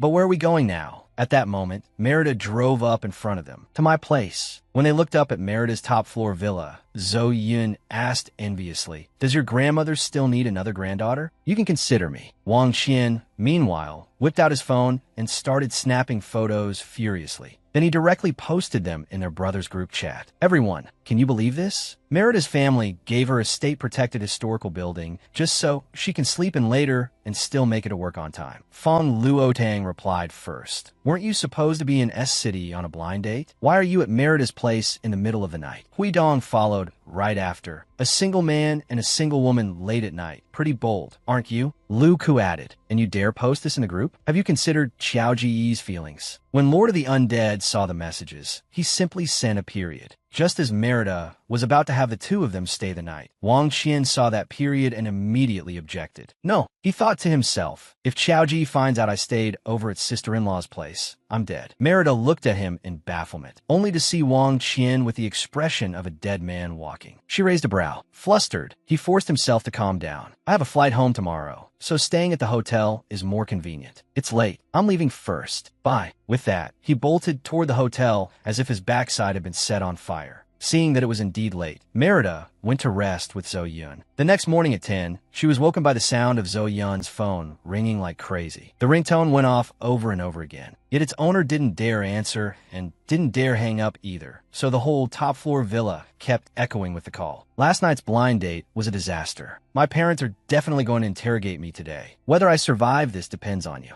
Merida remembered the matter she hadn't had a chance to discuss yesterday. Today was the perfect opportunity, so she went with Zhou Yun to the Zhou residence. When Merida arrived, she deliberately brought a pot of Juliet roses. The moment she handed it to Mrs. Zhou, the woman's face clearly lit up with surprise. They had meant to thank Merida, yet instead she had brought such an expensive gift. For once, they were both genuinely a little embarrassed. Zhou Yiming looked at his own dazed daughter, then at this polite young lady, and the more he compared them, the more irritated he became. Zhou Yun, having no idea what was going on, looked very innocent. Perhaps because disappointment had already surpassed frustration, Zhou Yiming couldn't even be bothered to criticize his daughter anymore. He politely invited Merida inside to sit. "There were too many guests last night, so I never had the chance to speak properly with you. I heard from Zhou Yun that you're planning to make a guest appearance in a film. You're so busy now. If it's too much trouble, don't force yourself." Merida smiled leisurely. "Uncle Zhou, that's exactly what I came to talk to you about today." Xiao Yiming froze. A thought vaguely surfaced in his mind, but he wasn't sure if he was guessing right. "As far as I know, the Zhou family's entertainment company is currently hovering around second place in the industry. I wonder if you'd be interested in helping global entertainment lose its #1 position." Zhou Yiming originally had no intention of fighting for first place, but faced with Merida's proposal, he began seriously considering the possibility of cooperation. Merida suggested joining forces with the Zhang Group to replace global entertainment's position in the industry. She planned to expand the Zhang Group and make entertainment one of its major business branches.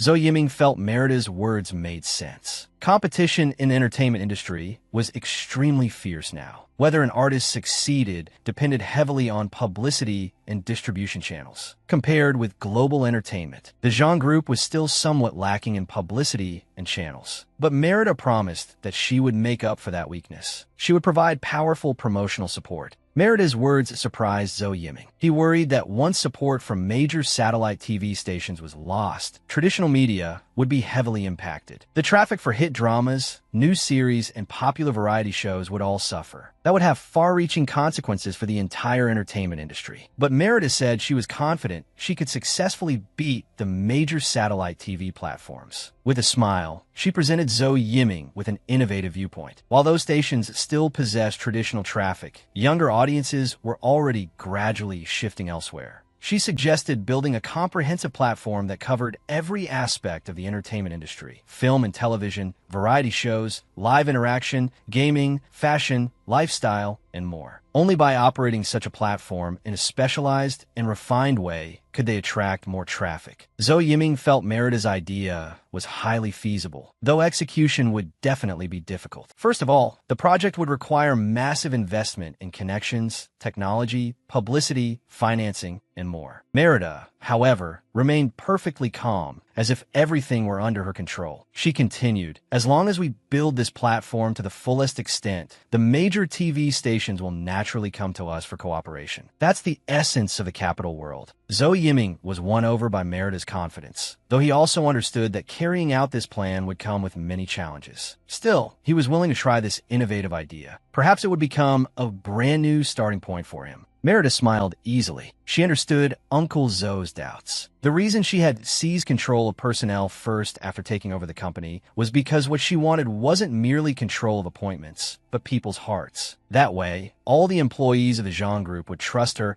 and pushing forward future projects would become much easier. Zhou Yiming looked at her in a new light. At only 22, she already had such methods. The Zhang family truly had produced an extraordinary heir. After confirming their intention to cooperate with the Zhou family, Merida did not go straight home. Instead, she had the driver stop at the entrance of a quiet old alley because she wanted to take a walk by herself. The sunlight shone lazily down. She narrowed her eyes and enjoyed the tranquil autumn afternoon. Beneath the plane trees, a furtive figure gradually approached. Wang Qian, who had claimed the night before that he was going back to Daijing, slept until the doorbell woke him. The moment he opened the door, he saw Lord of the Undead standing outside. Wang Qian was instantly jolted awake. "Qiye, weren't you still in Europe last night? How did I open my eyes and see you here? Am I dreaming?" Lord of the Undead looked at him blandly. "You've improved. You don't even reply to my WeChat now." Wang Qian suddenly remembered the message he had sent yesterday about sister-in-law being harassed. How had he forgotten that? He quickly explained, "Xiao Ji, I didn't ignore you on purpose.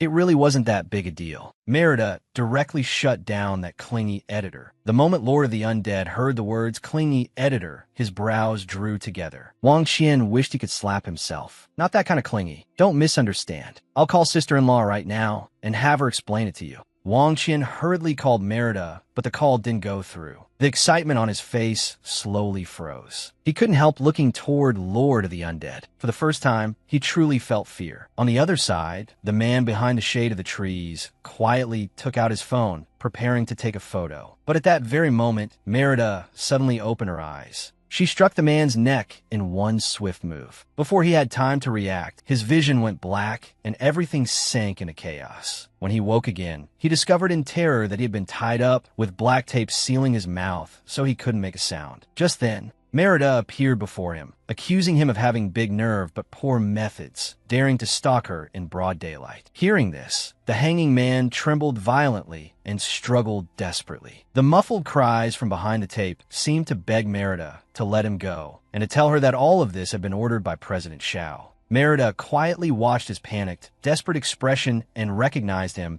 as the chief secretary beside Count Tirad. She remembered her previous life. This man, who looked like a loyal dog in public, would reveal his disgusting true face the moment no one else was around. Workplace harassment was common. Had he ever imagined that one day he would end up in her hands like this? As the chief secretary trembled, Merida calmly described her own kidnapping experience instead. "I was kidnapped when I was little. Do you know what happened to that kidnapper in the end? To make sure something like that never happened again, I started learning self-defense from then on. I didn't expect it would come in handy today." The chief secretary struggled, as if trying to explain. Once the Lung family regarded him as a kidnapper, he would be finished. Merida asked curiously, "I hear dogs like to rely on their master's power. I'm rather curious. Who exactly is the person behind you? Why don't you guess whether that person will plead for you? Go to my grandfather and say he was the one who sent someone to stalk me." Hearing this, the chief secretary stopped struggling in despair. If only President Xiao would plead for him, he could clear himself. But one sentence from Merida severed all his hope. President Xiao won't say a single word. The chief secretary had once mocked Merida as a useless fool. Only now did he realize that he himself was the stupidest one. From the moment Merida sealed his mouth, she had never intended to hear his confession. Count Tirad could rest assured she would let her grandfather's people take very good care of him. her grandfather's life, her own hatred. She would personally collect every last bit of it from Count Tirid.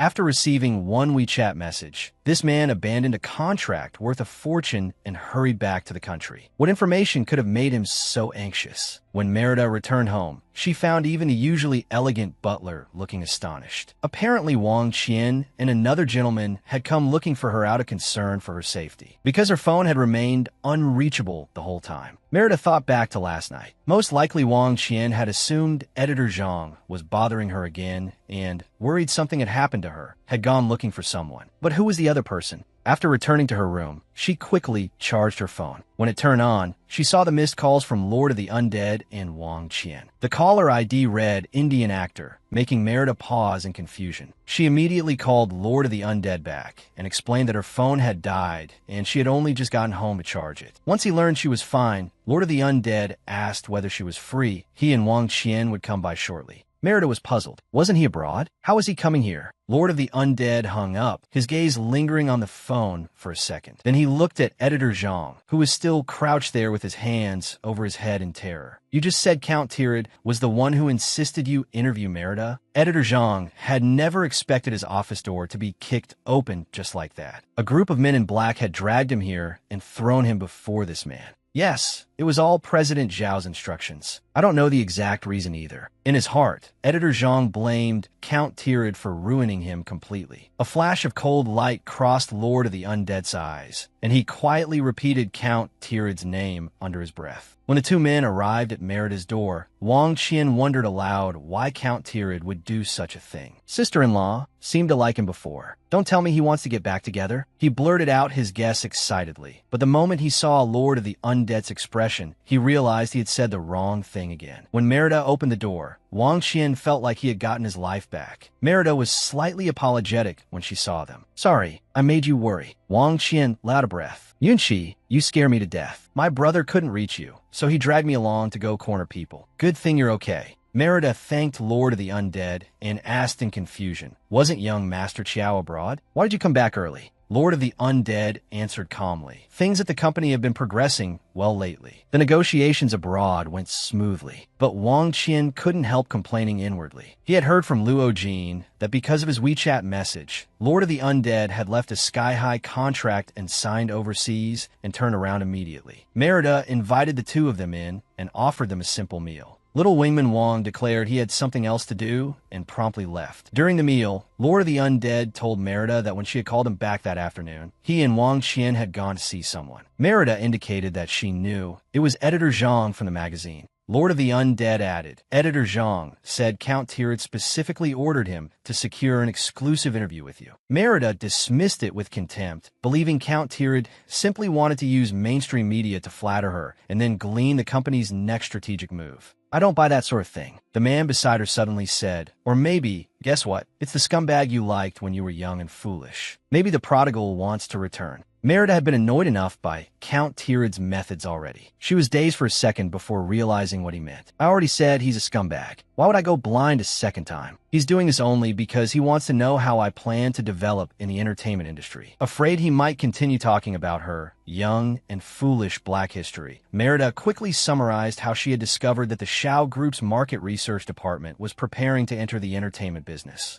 So, you're planning to join forces with the Zhou family to squeeze Count Tirid out of the entertainment market? Lord of the Undead hadn't expected that this was her plan. No wonder she had agreed to make a guest appearance in a film and didn't care about the rumors involving Liang Luolin. That clearly showed she had already formed her own ideas. So he asked whether Merida's move was a transformation of love into hate. Seeing that he had misunderstood and thought she still had lingering feelings for someone, Merida laughed despite herself. She explained that the entertainment industry had happened to be in its era of explosive traffic in recent years. She was simply entering the game. Suppressing Shao Group was only incidental. Besides, under her grandfather's management, the company had gotten too used to easy profits. It was time to clean things up and transform the business. Lord of the Undead had thought her talk of taking over the company was merely casual. But now, looking into her eyes, he saw a kind of love and persistence for what she was doing. In just a short time apart, she seemed to have gained many more secrets he had never uncovered before. What else was she hiding? Lord of the Undead asked whether she needed help. Little fox. He repeated those last 3 words silently in his heart, feeling a private thrill at the thought of being the one to share in her secrets. Merida smiled. No need. Such a small matter doesn't warrant troubling young Master Chiao. Lord of the Undead asked curiously how she planned to proceed. Merida answered, first, I'll solve the staffing issue.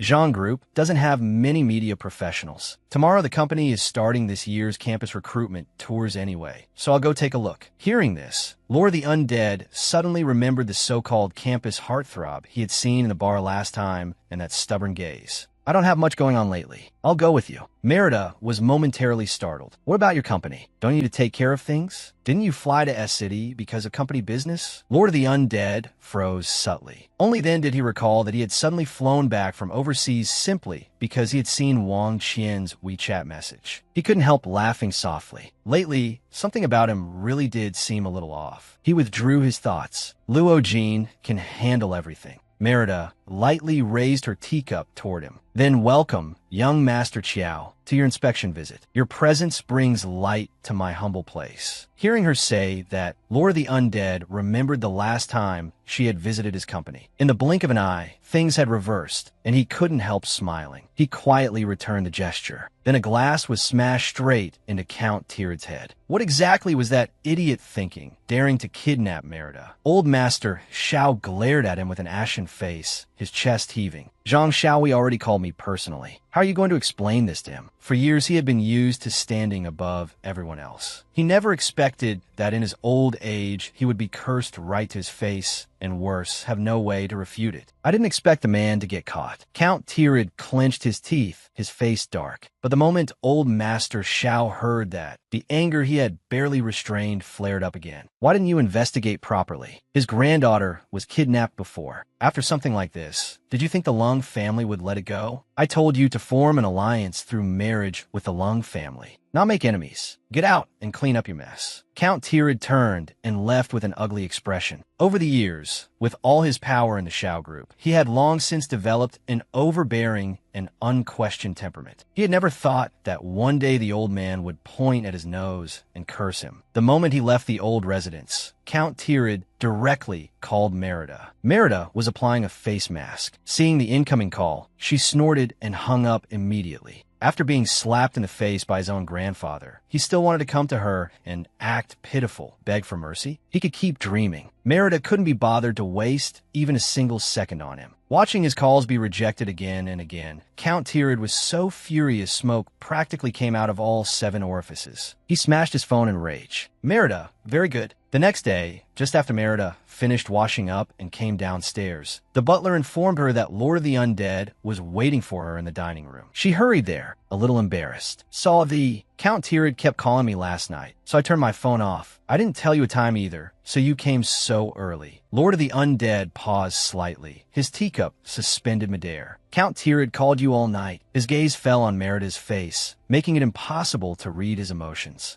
Merida waved a hand. No idea which screw in his head came loose. He sent someone to follow me all the way from Daijing to Shanghai. My grandfather found out. He's probably trying to apologize and make peace through me. I can't be bothered with him. Lord of the Undead silently analyzed this. So that stalker's sudden disappearance was because old Master Lung had gotten control of him. No wonder Luo Jin had checked every transportation route yesterday and found nothing. Merida glanced at him oddly. Lord of the Undead's expression just now had seemed a little off. Eat first. You don't need to concern yourself with Count Tirid's business. He murmured in acknowledgement. Merida didn't notice the change in him. While eating breakfast, she cut out Count Tirid's number and blocked it directly. She couldn't let that scumbag affect important matters. Lord of the Undead glanced at her, and the corners of his lips curved faintly upward. When the two of them arrived at F University and walked into the classroom, shrieks instantly erupted. Oh my God, they look so perfect together. I ship this CP. Even if I have to kneel, I'm getting in a Zhang group just to witness these divine faces. Merida said in a small, slightly embarrassed voice, people these days just love shipping couples. Don't mind it, okay. A smile appeared in Lord of the Undead's eyes. It's fine. After Lord of the Undead took a seat in the first row, Merida stepped up to the stage. Hello, everyone. I'm Merida. I'm very glad you came to Zhang Group's recruitment presentation. This year, the talent we're mainly recruiting is concentrated in media-related fields. Real estate is indeed Zhang Group's ace business, but our group's purpose is to never stop there. If you're willing to break through your limits and are skilled in media and communications, then you're very welcome to become part of our group. We'll now begin the QA. Students with questions may raise their hands. The moment she finished speaking, someone jumped up excitedly. May I ask which department leader you are? If we can't work with you, we're not coming. The whole room broke into cheering. Exactly. We want to work with you.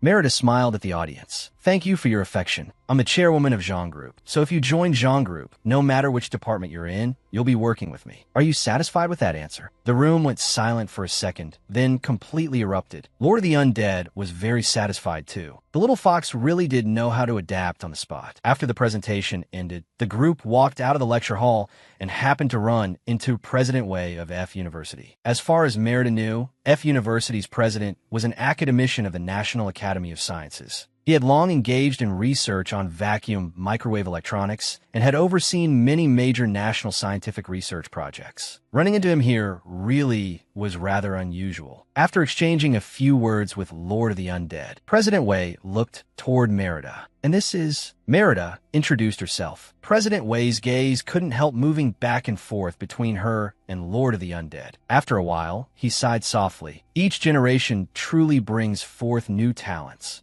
After chatting for a bit, a young man suddenly walked over and softly called out, Dad. President Wei smilingly pulled his son over to introduce him to Lord of the Undead and Merida. This is my son, Wei Chung. He just finished graduate school overseas this year, studied finance. These two are, before President Wei could finish. Wei Chung had already stepped forward with a smile and taken out his phone. Miss Lung, did you know your presentation video has already exploded on the campus network? I wonder if I could also submit a resume to Chairwoman Lung. I saw your company is hiring for a chairwoman's assistant, and I happen to want to try. The moment Wei Chung finished speaking, the atmosphere around them turned subtly strange. Lord of the Undead slowly narrowed his eyes and let his gaze rest quietly on Wei Cheng's face. Merida, however, didn't notice and found herself genuinely tempted by the suggestion. If Mr. Wei is willing, you would be most welcome. Wei Cheng had not expected things to go so smoothly. Surprise lit up his refined face. Thank you very much, Chairwoman Lung, for giving me this opportunity. Meanwhile, Lord of the Undead's expression was growing darker and darker. Assistant? Wouldn't that mean being inseparable at the company every day? President Wei just said you studied finance. Lord of the Undead suddenly spoke, stepping one pace closer to Merida. Wei Chung froze and nodded. Yes, my undergraduate major was finance as well. Then surely specialization matters. An assistant's work is more administrative and doesn't really allow your professional strengths to shine. From the standpoint of future career planning, I think you should consider the securities department or the marketing department. Lord of the Undead looked at him calmly, his reasoning flawless and perfectly natural. Wei Chung thought about it and realized that he really hadn't considered things clearly enough before. So he said gratefully, "Thank you for the guidance, Chairman Xiao." Merida suddenly turned to Lord of the Undead with a strange look. Luo Jin was also a top law graduate. Why hadn't he sent him off to legal to make his brilliance shine there? Only Lord of the Undead knew the answer in his heart. Trying to steal someone from me? You're still too green. President Wei felt as if he had just uncovered some secret. He gave Lord of the Undead a meaningful look, a smile spreading across his face. He pulled his son over and said to the two of them, Wei Chung and I still have something to do, so we won't disturb you any longer. Wei Chung cast his father a strange look, but was dragged away anyway. Merida turned to Lord of the Undead. I still need to go back to the company to handle some things. Shall I have someone take you back to your branch office here, or directly to the hotel to rest? Lord of the Undead looked into her bright eyes and paused for a second. I'll go see your company. Merida looked a little surprised, but after thinking about it, she figured he might feel that since she had only just taken over the company, there might be areas where she hadn't considered things thoroughly, and he was simply going to take a look. Feeling grateful, she brought him to Zhang Group. The moment they stepped out of the elevator, they saw a line of people waiting outside her office. Because of the personnel reforms last week, the entire group now had a completely different working atmosphere. Everyone's faces showed obvious ambition and drive. Lord of the Undead had originally planned to come over and help a bit, but from the looks of it, he had underestimated someone badly. Go ahead with your work. Merida nodded apologetically. Then the work reports began. As Merida flipped through the submitted files, she arranged matters in a concise and clear manner. Sitting on the sofa, Lord of the Undead watched Merida being surrounded by so many people. Not only was she not flustered, she handled priorities with complete clarity. An art major who had never set foot in the business world. He lifted a brow faintly. Little Fox. Just then, his phone suddenly vibrated. Lord of the Undead opened it. It was a message from Luo Jin. Chairman Xiao, we just found surveillance footage from Tonghai Road at noon yesterday. I think you may be interested in seeing it. A video followed. In the footage, Merida was shown kicking that man unconscious in one strike. Lord of the Undead's fingertips paused, and his pupils contracted sharply. Her movements were neat and forceful, yet every gesture was steeped in cold indifference. He suddenly remembered what Merida had said this morning. Count Tirid sent someone to follow me to Shanghai. My grandfather found out. The before and after indeed lined up, but she had omitted the most crucial step. Old Master Lung had known about that stalker only because she had personally dealt with him first. It was a perfect case of borrowing a knife to kill, dodging everyone's attention. And after Count Tirid took such a massive hit, he probably had no idea at all that she had orchestrated the whole thing from behind the scenes. Lord of the Undead let out a quiet breath. The way he looked at Merida now carried a hint of aggression. Yunqi, I have something to do, so I'm leaving first. He rose and gave a calm greeting. After Merida waved him off, Lord of the Undead got into the car. Luo Jin was reporting on the situation in detail. Chairman Xiao, what should we do with the video? Seeing the uncontrollably upturned corners of his boss's lips, Luo Jin felt a chill. Was he really this happy over discovering this hidden side of Miss Lung? Delete all the other video records except the one in my hands. The little fox probably has no idea this video even exists. As time passed, someone's mood became more and more irritable. Every time he called, all he got was the same automated message that the number was unreachable. Count Tirid's whole body radiated gloom. Only then did Count Tyan dare approach him. Third young master, you haven't seemed in a good mood these past few days. Did something happen with Miss Lung? Seeing that the chief secretary had been gone for so long, she vaguely guessed it definitely had something to do with Merida. If she could help clean up the current mess, perhaps she could finally turn her fortunes around. A trace of ambition flashed in Count Tyan's eyes. Count Tirid curled his lips mockingly. If the chief secretary matter was explained properly, it could be spun into him having sent someone to protect Merida. It was impossible for him to personally go explain things to Merida. It really was time to send someone else over. But Count Tyan, he frowned. Merida didn't have a good impression of her either. Count Tirid looked at her coolly. You don't even know what happened, and yet you dare volunteer to take this mess on yourself? Count Tyan twisted her slim waist and leaned against Count Tirid's leg, speaking in a soft, suggestive voice. Of course I don't know, but I can see third young master is in a bad mood, so I just wanted to do my small part and help ease your worries. Count Tirid narrowed his eyes. If you handle this matter exactly as I tell you, then when this is over, the chief secretary's position will be yours. Third young master, just say the word. I'll do whatever you want. Count Tyan's body immediately softened, pressing harder against him.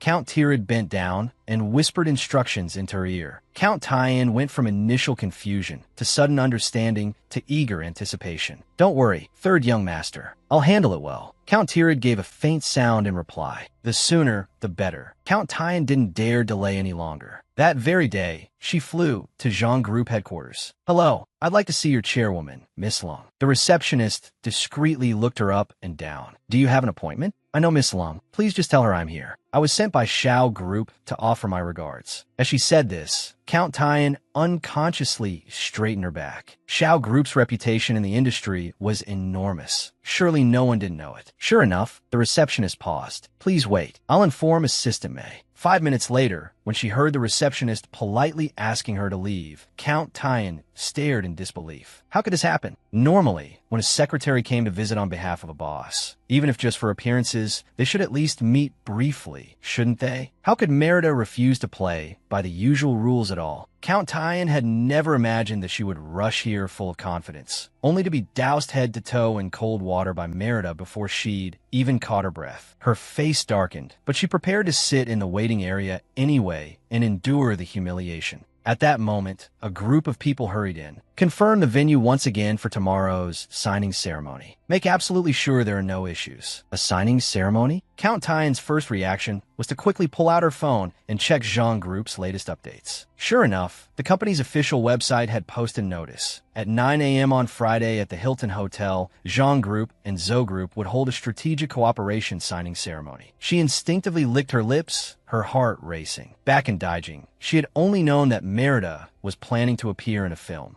She had had no idea at all that Merida intended to steer her own company into the entertainment industry. Third young master had always hated anyone touching his interests. Surely when he learned the truth, he would no longer be so infatuated with that pretentious woman. If she couldn't see Merida here, then she could surely stake out the hotel. Early the next morning, the media reporters rushed to the venue and set up their recording equipment, waiting for representatives from both parties to enter. Count Tyan got a press badge from Pioneer magazine and posed as a reporter, sitting in the press area the whole time. All around her, she could hear endless praise for Merida. Clenching her hands and biting her nails, she stared with frenzied jealousy. This woman had once shamelessly chased after third young master. Now, in the blink of an eye, she had become the female CEO of a 100 billion group. "They're here," someone suddenly shouted. Instantly, every media reporter in the venue became excited. Flashes went off one after another. It was even grander than a film festival red carpet. After the two of them sat down, Zhou Yiming began speaking. "Starting today, Zhou Group and Zhang Group will cooperate and share resources. We believe that the alliance of two strong forces will bring new changes to the industry. Please look forward to it." Merida also nodded with a faint smile. Zhou Group is a senior veteran in the entertainment industry. By entering into deep cooperation with them and becoming strategic partners, Zhang Group will focus on building new media entertainment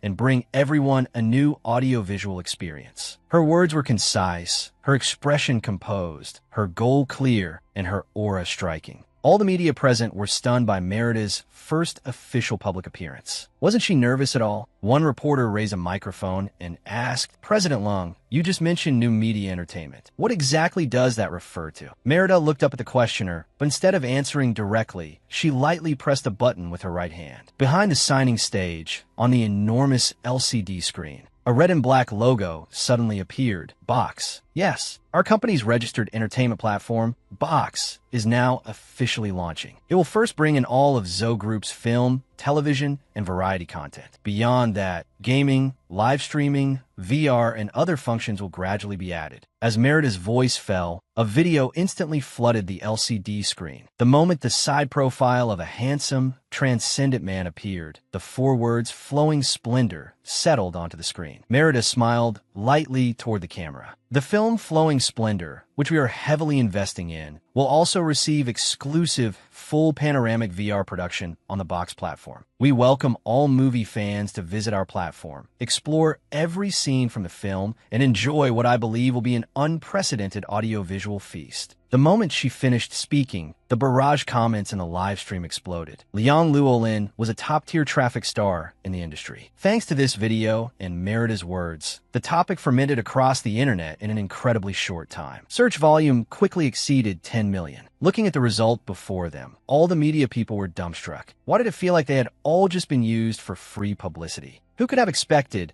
that on her very first public appearance, Merida would create such a huge headline? Seeing that she and Zhou Yiming were about to turn and leave, everyone rushed forward again, eager to dig for more news. The PR manager stopped them. "Everyone, the signing ceremony has officially concluded. We prepared small gifts for you all. Please go to the registration desk to collect them." Seeing that Merida was about to leave the hall, Count Tyan finally could not contain herself and cried out, "Miss Lung, Miss Lung." Among all the media people calling out, "Chairwoman Lung," Count Tyan's form of address stood out sharply. The surrounding crowd paused in surprise. At that exact moment, Merida turned and met Count Tyan's glamorous yet anxious face. Count Tyan instinctively tidied her hair and even smiled toward the cameras, putting every ounce of her acting skill into a voice full of apparent sincerity. Miss Lung, President Xiao knows you've been taking medicine while acting in a film and also taking over the company, and he was worried you'd be too overwhelmed, so he specially sent someone to help you. But because of a misunderstanding, you thought otherwise. President Xiao feels terrible about it and asked me to explain everything clearly to you.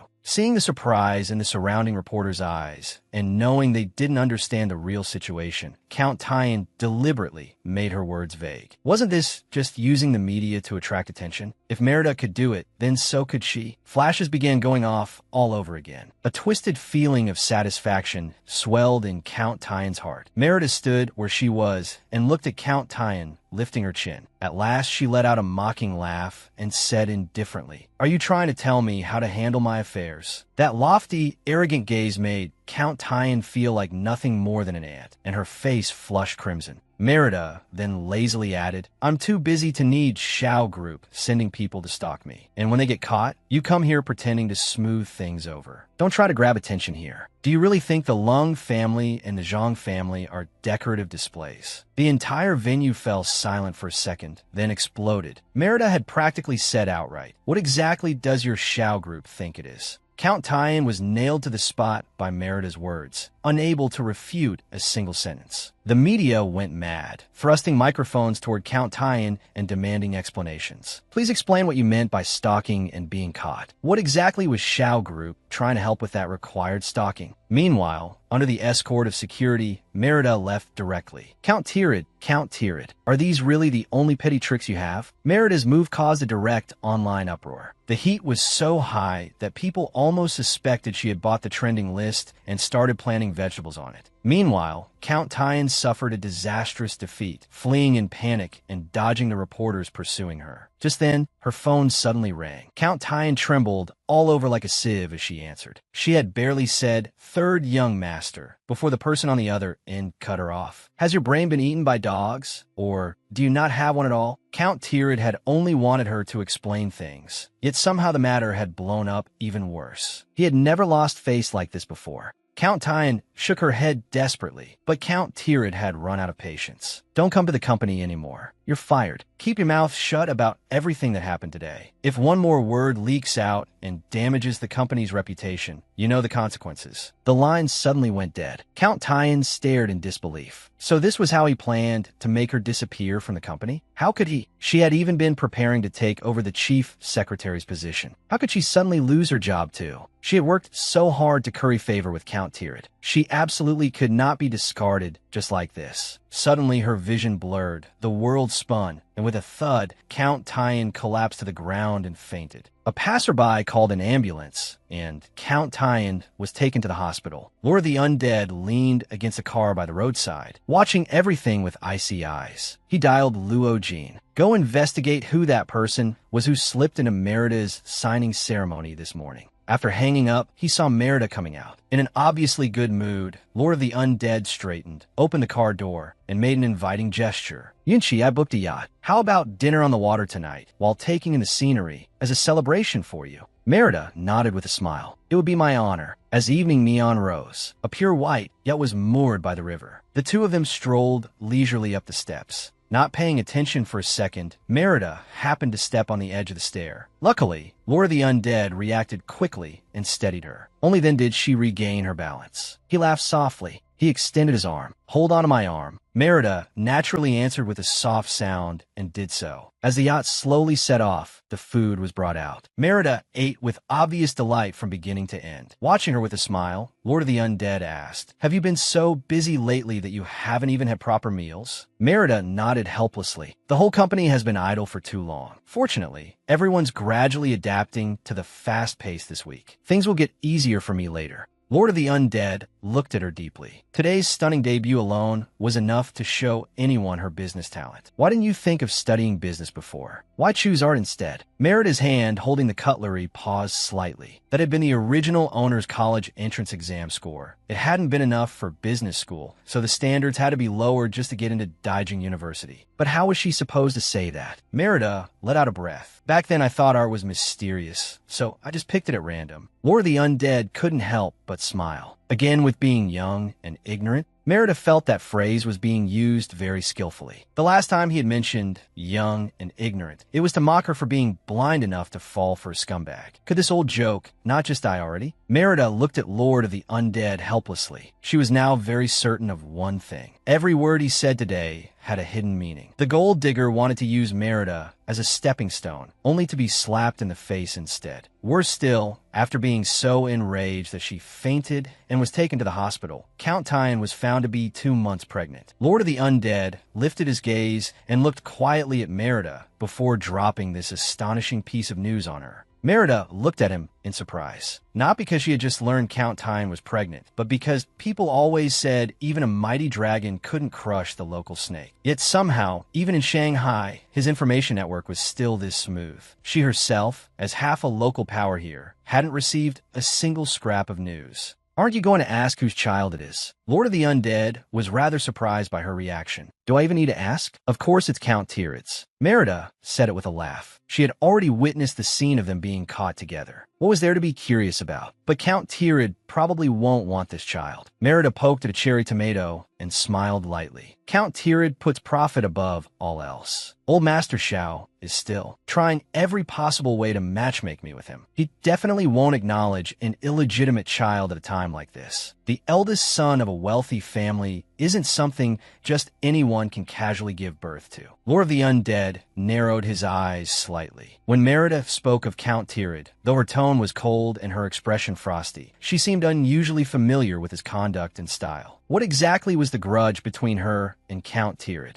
Only then did Merida notice that the atmosphere had turned a little strange. What is it? She looked up at him. Lord of the Undead personally poured her another glass of wine, his gaze still resting on her. Though she still had many secrets he couldn't yet be sure of, these two matters had clearly pleased him greatly. This afternoon, Xiao Group issued an announcement saying they were dismissing Count Tyan. Contempt flashed across Merida's eyes, and she let out a mocking laugh. Coward. The way he throws out a scapegoat is so ugly, and he still has the nerve. But this is actually a perfect chance to make him trend online again. Merida propped her chin on one hand and suddenly smiled. Labor law states that during pregnancy, an employer may not terminate a female employee's contract. Don't you think? Lord of the Undead suddenly felt extremely good. She really didn't show Count Tyrid even the slightest mercy. Luo Jin has already leaked the news to several notoriously aggressive media outlets. He lightly raised his glass and clinked it against hers in midair. Tonight, the trending topics are getting brand new content. Merida froze proudly for a second. Such fast action. But before her rebirth, she remembered that Lord of the Undead and Count Tyrid had always minded their own business and never interfered with each other. Why? Judging from his current attitude, did he seem to dislike Count Tyrid quite a lot? Are you free tomorrow? Let's go to the shooting range and have some fun. Just as Merida was wondering, Lord of the Undead suddenly spoke. Her interest was instantly piqued. With live ammunition?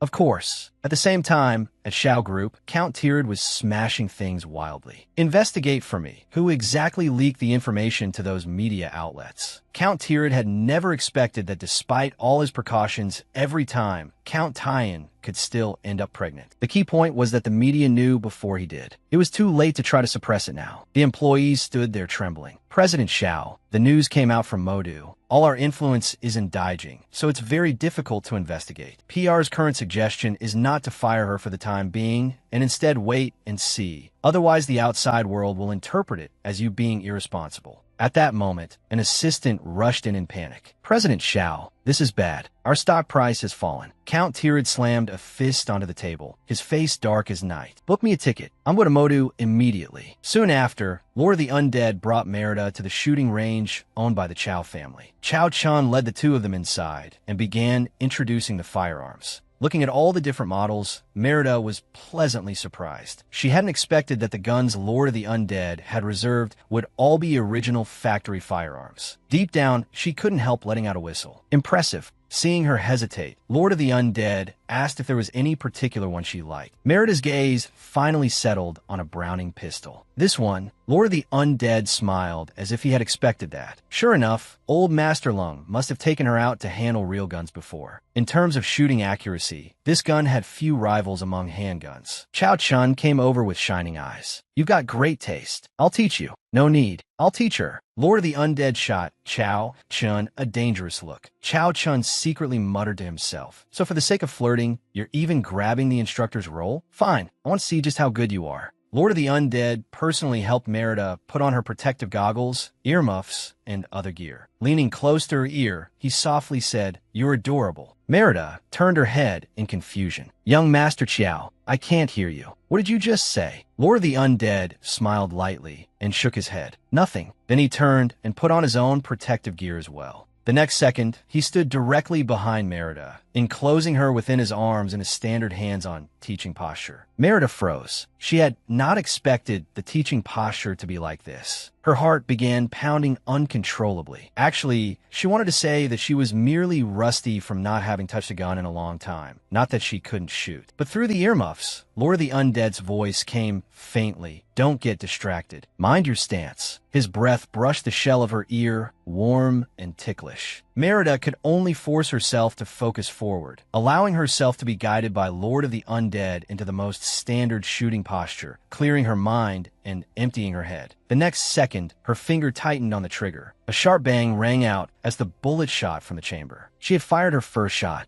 Chao Chen's eyes lit up in surprise, and he nearly swore. For someone unfamiliar with live ammunition firearms, managing not to completely miss on the first shot was already pretty good. But Merida tilted her head and examined the gun in her hand. The trajectory felt slightly off somehow. She handed the gun to Lord of the Undead. She couldn't explain the exact reason, but when she had fired just now, she had followed the original body's muscle memory. Yet the accuracy had still been slightly different from what she expected. Lord of the Undead took it, raised the Browning, and fired 3 shots straight at the target center, as if he had barely aimed at all. But the electronic screen beside them showed that every single shot landed around 9.5 rings. The entire area fell quiet at once. Everyone stared as Lord of the Undead calmly adjusted the gun, wondering how much live ammo practice it would take to reach that level. Soon, he returned to the lane, raised the gun, and fired again. This time the single shot was a perfect 10. The 10-ring special sound effect snapped the stunned crowd back to their senses.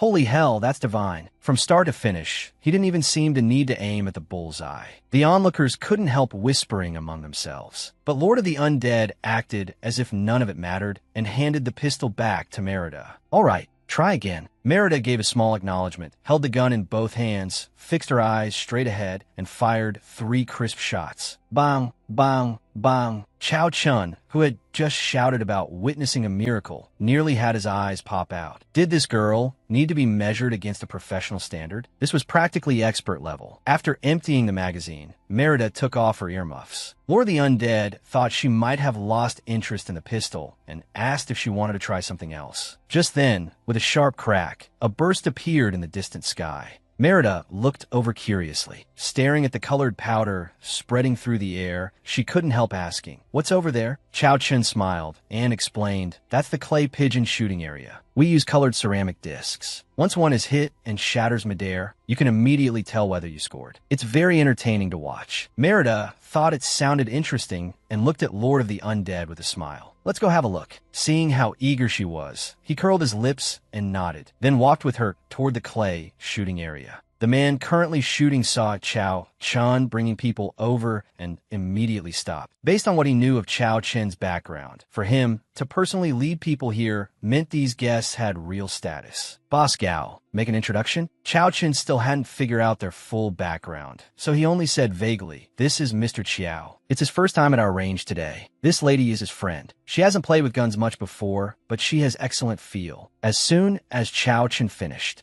a woman with a hot figure stepped forward. "Perfect. I've been the only woman in the shooting area this whole time. It'll be more fun with a new female companion. Then she warmly invited Lord of the Undead. Mr. Chow, why don't you bring your lady and join us? With her experience, one look at him told her he had serious status. If she could get close to him, she wouldn't have to worry about future performance at all. Jing Hao also chimed in enthusiastically. That's right, Mr. Chow, do us the honor and join a relay match. Lord of the Undead seemed not to notice in the slightest the signals these people were deliberately sending. Instead, he turned his head to look at Merida. Do you want to play? The woman's expression instantly stiffened. She bit her lip, a flash of humiliation crossing her face, and couldn't help glaring back at Merida. The next second, she forced a smile back on her face and said in a mocking tone, "Clay shooting is actually quite hard for beginners. Miss Lung can cheer for us from the side." Merida looked at the obvious hostility in her eyes and narrowed her own with cool indifference. Then she sneered, "That's all right. I'm very interested." After failing to attach herself to Lord of the Undead, the gold digger unwillingly turned her hostility toward Merida instead. "If Miss Lung needs it, just say the word. I'm more than capable of teaching beginners." Jing Hao also stepped in to get close, hoping to use the chance to guide these two supposed amateurs and draw nearer to them. A cool smile flickered at Merida's lips. Was this man trying to teach Lord of the Undead how to do things? Lord of the Undead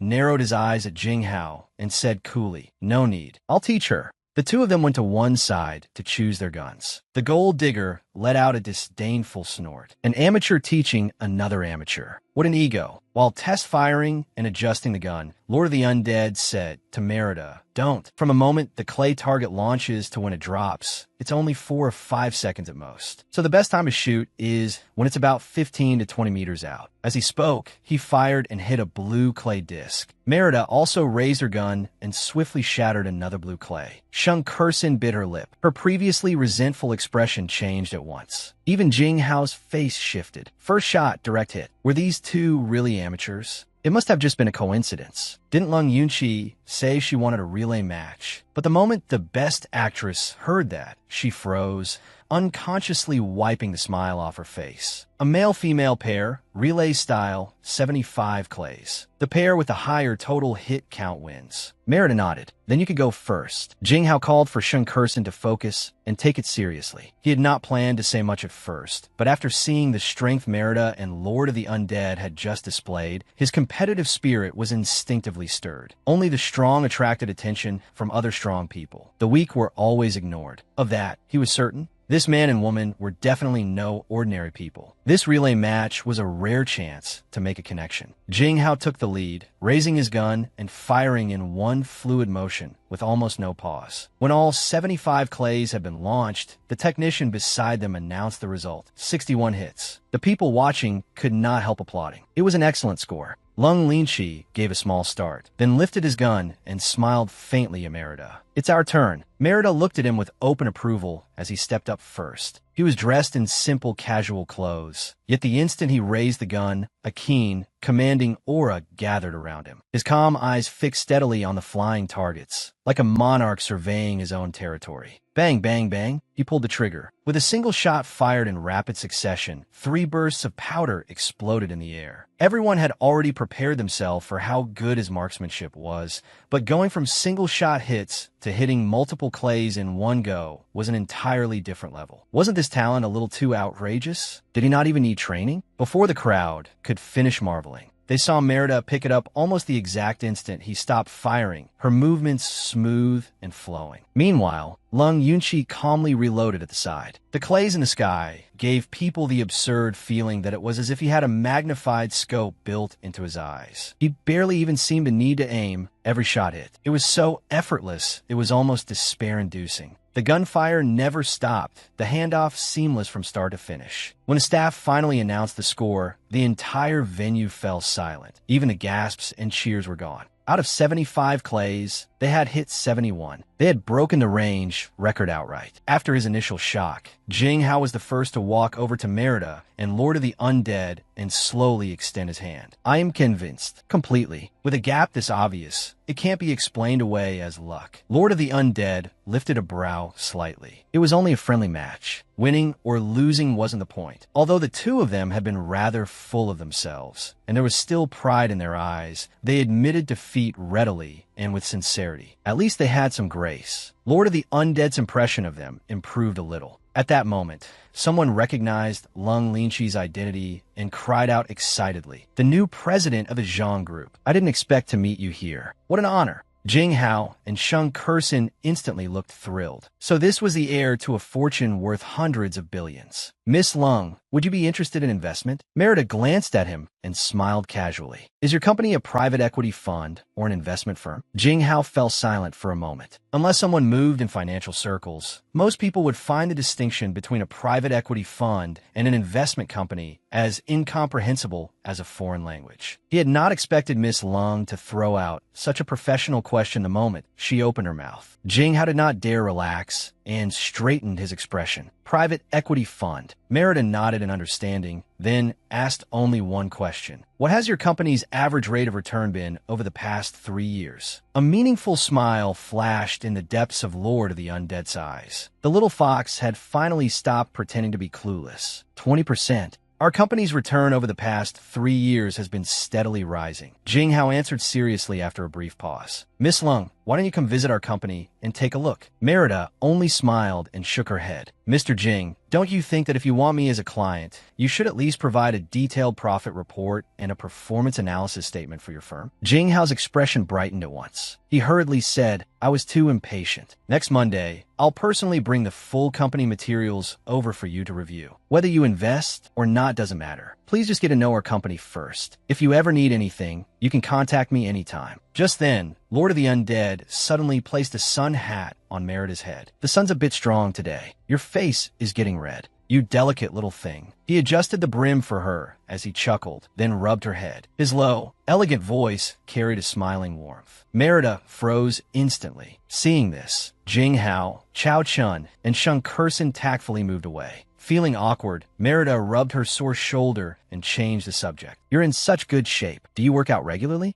"Long distance running 4 times a week, plus other exercise. Want to work out with me?" Merida tilted her head slightly. "What? If 2 people exercise together, it's easier to stick with it." Lord of the Undead smiled and gave her a long, deep look. Merida seemed not to notice at all and nodded happily. "Sure." Just then, her phone suddenly rang. It was a call from the assistant keeping an eye on things. "President Xiao suddenly contacted me. He wants to visit you at the company on Monday. I'm not sure if you'll agree." Merida curled her lips into a smile. "Tell him to come at 9. She wanted to see exactly how Count Tyrid planned to act out this little performance. The next day, Count Tyrid slammed a heavy fist against the office door and shouted angrily at Merida. He was the man in power at the Xiao Group, the uncrowned king of the business world, yet he had needed to wait in line for 2 whole days just to see her. Merida looked up at him calmly and lightly. "President Xiao, long time no see." "Chairwoman Lung seems very busy," Xiao Ran sneered, glaring at her from half a meter away with an imposing air. Merida did not avoid his gaze in the slightest. Resting her chin on one hand, she nodded lazily. "I've been quite busy. Ever since I found out your chief secretary had someone following me. Actually, I don't think we even needed to have this meeting today." The overwhelmingly forceful Xiao Ran suddenly gave a strained smile. Clearly, old Master Lung had already investigated everything and told her. The words lodged in his throat, and his expression turned even uglier. "And I also think that, considering the narrow-mindedness of the person beside President Zhao's pillow, it would be best if we avoid meeting alone in the future." Merida leaned back lightly, smiling with airy indifference, but every word trampled Count Tyrid's pride beneath her feet. "After all, that flamboyant lady by your side has already used the media twice to spread rumors about me." Xiao Ran planted both hands heavily on the desk, drew a deep breath, and forced down the irritation in his chest. "Merida, I came here personally to explain. What is this attitude?" Merida gave a slight, dismissive smile. "I've received your explanation. Now you can get out." Xiao Ran's forehead tightened. He could not help cursing inwardly. If it were not impossible to fall out with the Lung family, he would never have endured this humiliation. He was just about to say more, when a sharp pain suddenly shot through the finger he was pointing at Merida with. Xiao Ran cried out and turned around, his anger freezing across his face in an instant. His gaze met a pair of icy eyes. President Xiao, what exactly are you doing? Though Xiao Ran was seething, he still maintained proper manners on the surface. He answered Lord of the Undead's question. Young Master Xiao, nothing serious. Miss Lung and I had a bit of a misunderstanding, so I came to explain. Lord of the Undead let go of his hand, then turned to Merida with an easy smile. Feeling any better? Merida touched her shoulder. I lays around at home all day yesterday, but my shoulder blade still hurts a little, though it's much better today than yesterday. Lord of the Undead walked over to her. You don't exercise enough. If your activity level suddenly spikes, this is what happens. Starting this week, you're training with me. Okay, just like that. The two of them carried on talking among themselves right in front of Xiao Ran, while Lord of the Undead naturally kneaded Merida's shoulder. Merida had the upper hand, so Xiao Ran had no room to say anything. As for Lord of the Undead's status, it was even more untouchable. Unless Xiao Ran had lost his mind, he would not dare interrupt him. For a moment, Xiao Ran discovered that he had somehow become the unnecessary extra in the room. He had stormed into Merida's office full of rage, yet now he could not reveal even a trace of dissatisfaction. When she noticed he was still standing there, Merida looked at him in puzzlement. President Xiao, you're still not leaving? Don't tell me you want to stay for a meal. The temper Xiao Ran had spent so long suppressing nearly exploded again that instant. His face twisted with anger as he spun on his heel and stalked out. The heavy office door slammed shut behind him with a bang. Sitting on the sofa, Lord of the Undead looked at her with amusement in his eyes. In the business world, Count Tyrid was able to dominate for a reason. His temperament was famously steady and ruthless. Yet in front of her, he had been angered to this extent in only a few exchanges. Do you need me to step in and deal with him? Merida laughed softly. Not yet. I haven't had enough fun. Lord of the Undead lightly flicked her nose and smiled indulgently. What a naughty little fox. Merida went blank for a moment, then immediately regained her composure. By the way, is Count Tyan still in the hospital? Lord of the Undead nodded. She's still there, trying to keep the pregnancy. She's not completely stupid. She knows she may not be able to keep the child, so she secretly worked with several media outlets. As long as the media keep paying attention to her, Count Tyrid can't conveniently force her to abort the child right now.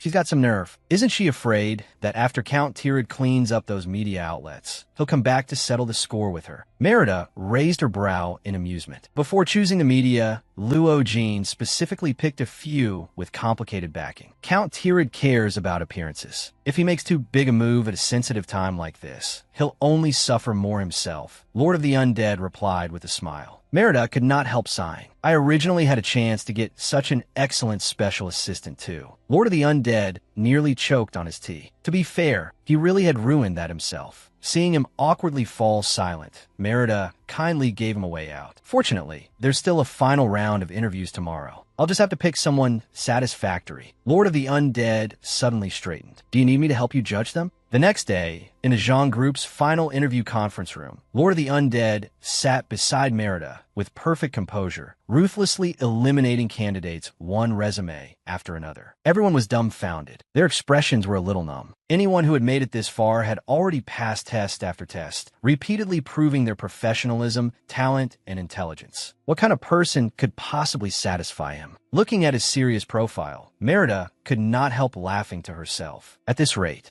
only young Master Chow himself would qualify. Then the final interviewee walked in. This man remained calm from beginning to end. His answers came instantly, without the slightest hesitation, whether in professional competence, work ethic, or management awareness. He also demonstrated the ability to handle all kinds of matters independently. Merida turned to Lord of the Undead. This Zhang He is pretty good. What do you think? Lord of the Undead frowned and gave an unwilling hum. He knew this man was the most suitable for Merida. But why did he have to be a man? He set down the file and looked at Zhang He with a cool expression. Are you married? Merida, beside him, looked utterly embarrassed. What kind of question was that? Zhang He only froze for a second before responding at once. Yes, I'm already married. The reason I chose local work is also because I hope to go home every day to be with my wife and child. Hearing the answer he wanted, Lord of the Undead finally showed a trace of a smile. Very good. Your abilities are solid. You'll make a good assistant. HR will send you a formal offer shortly. Merida smiled at the side, finally understanding Lord of the Undead's intention. Resting her chin on her hand, she tilted her head and teased, looks like President Xiao is in a much better mood now. Were you jealous just now? Merida cupped her chin in both hands and looked at Lord of the Undead teasingly. Were you jealous? Lord of the Undead coughed guiltily and changed the subject. HR should be finished with the paperwork by now. Merida said nothing, only kept staring at him with bright, burning eyes. Lord of the Undead sighed helplessly, then tapped Merida lightly on the forehead and smiled indulgently. Little Fox, you're doing a terrible job hiding that smile. Merida pressed the corners of her mouth down with 2 fingers. I'm not smiling. Really? Lord of the Undead took her hand in his large one and looked at her with complete sincerity. That's right. I don't want other men around you. His suddenly serious tone left the mischievous Merida rooted to the spot. Warm color slowly crept over her cheeks, and her heart began to flutter in confusion. The abrupt ringing of a phone broke the awkward tension. Flustered, Merida turned away and quickly covered her burning cheeks. Lord of the Undead looked at her and smiled helplessly. He turned and answered Wang Qian's call, his temple throbbing. You'd better have a reason. Wang Qian, completely oblivious, burst out excitedly from the other end. There's an F1 race in Fong City this weekend. Want to go watch it live together?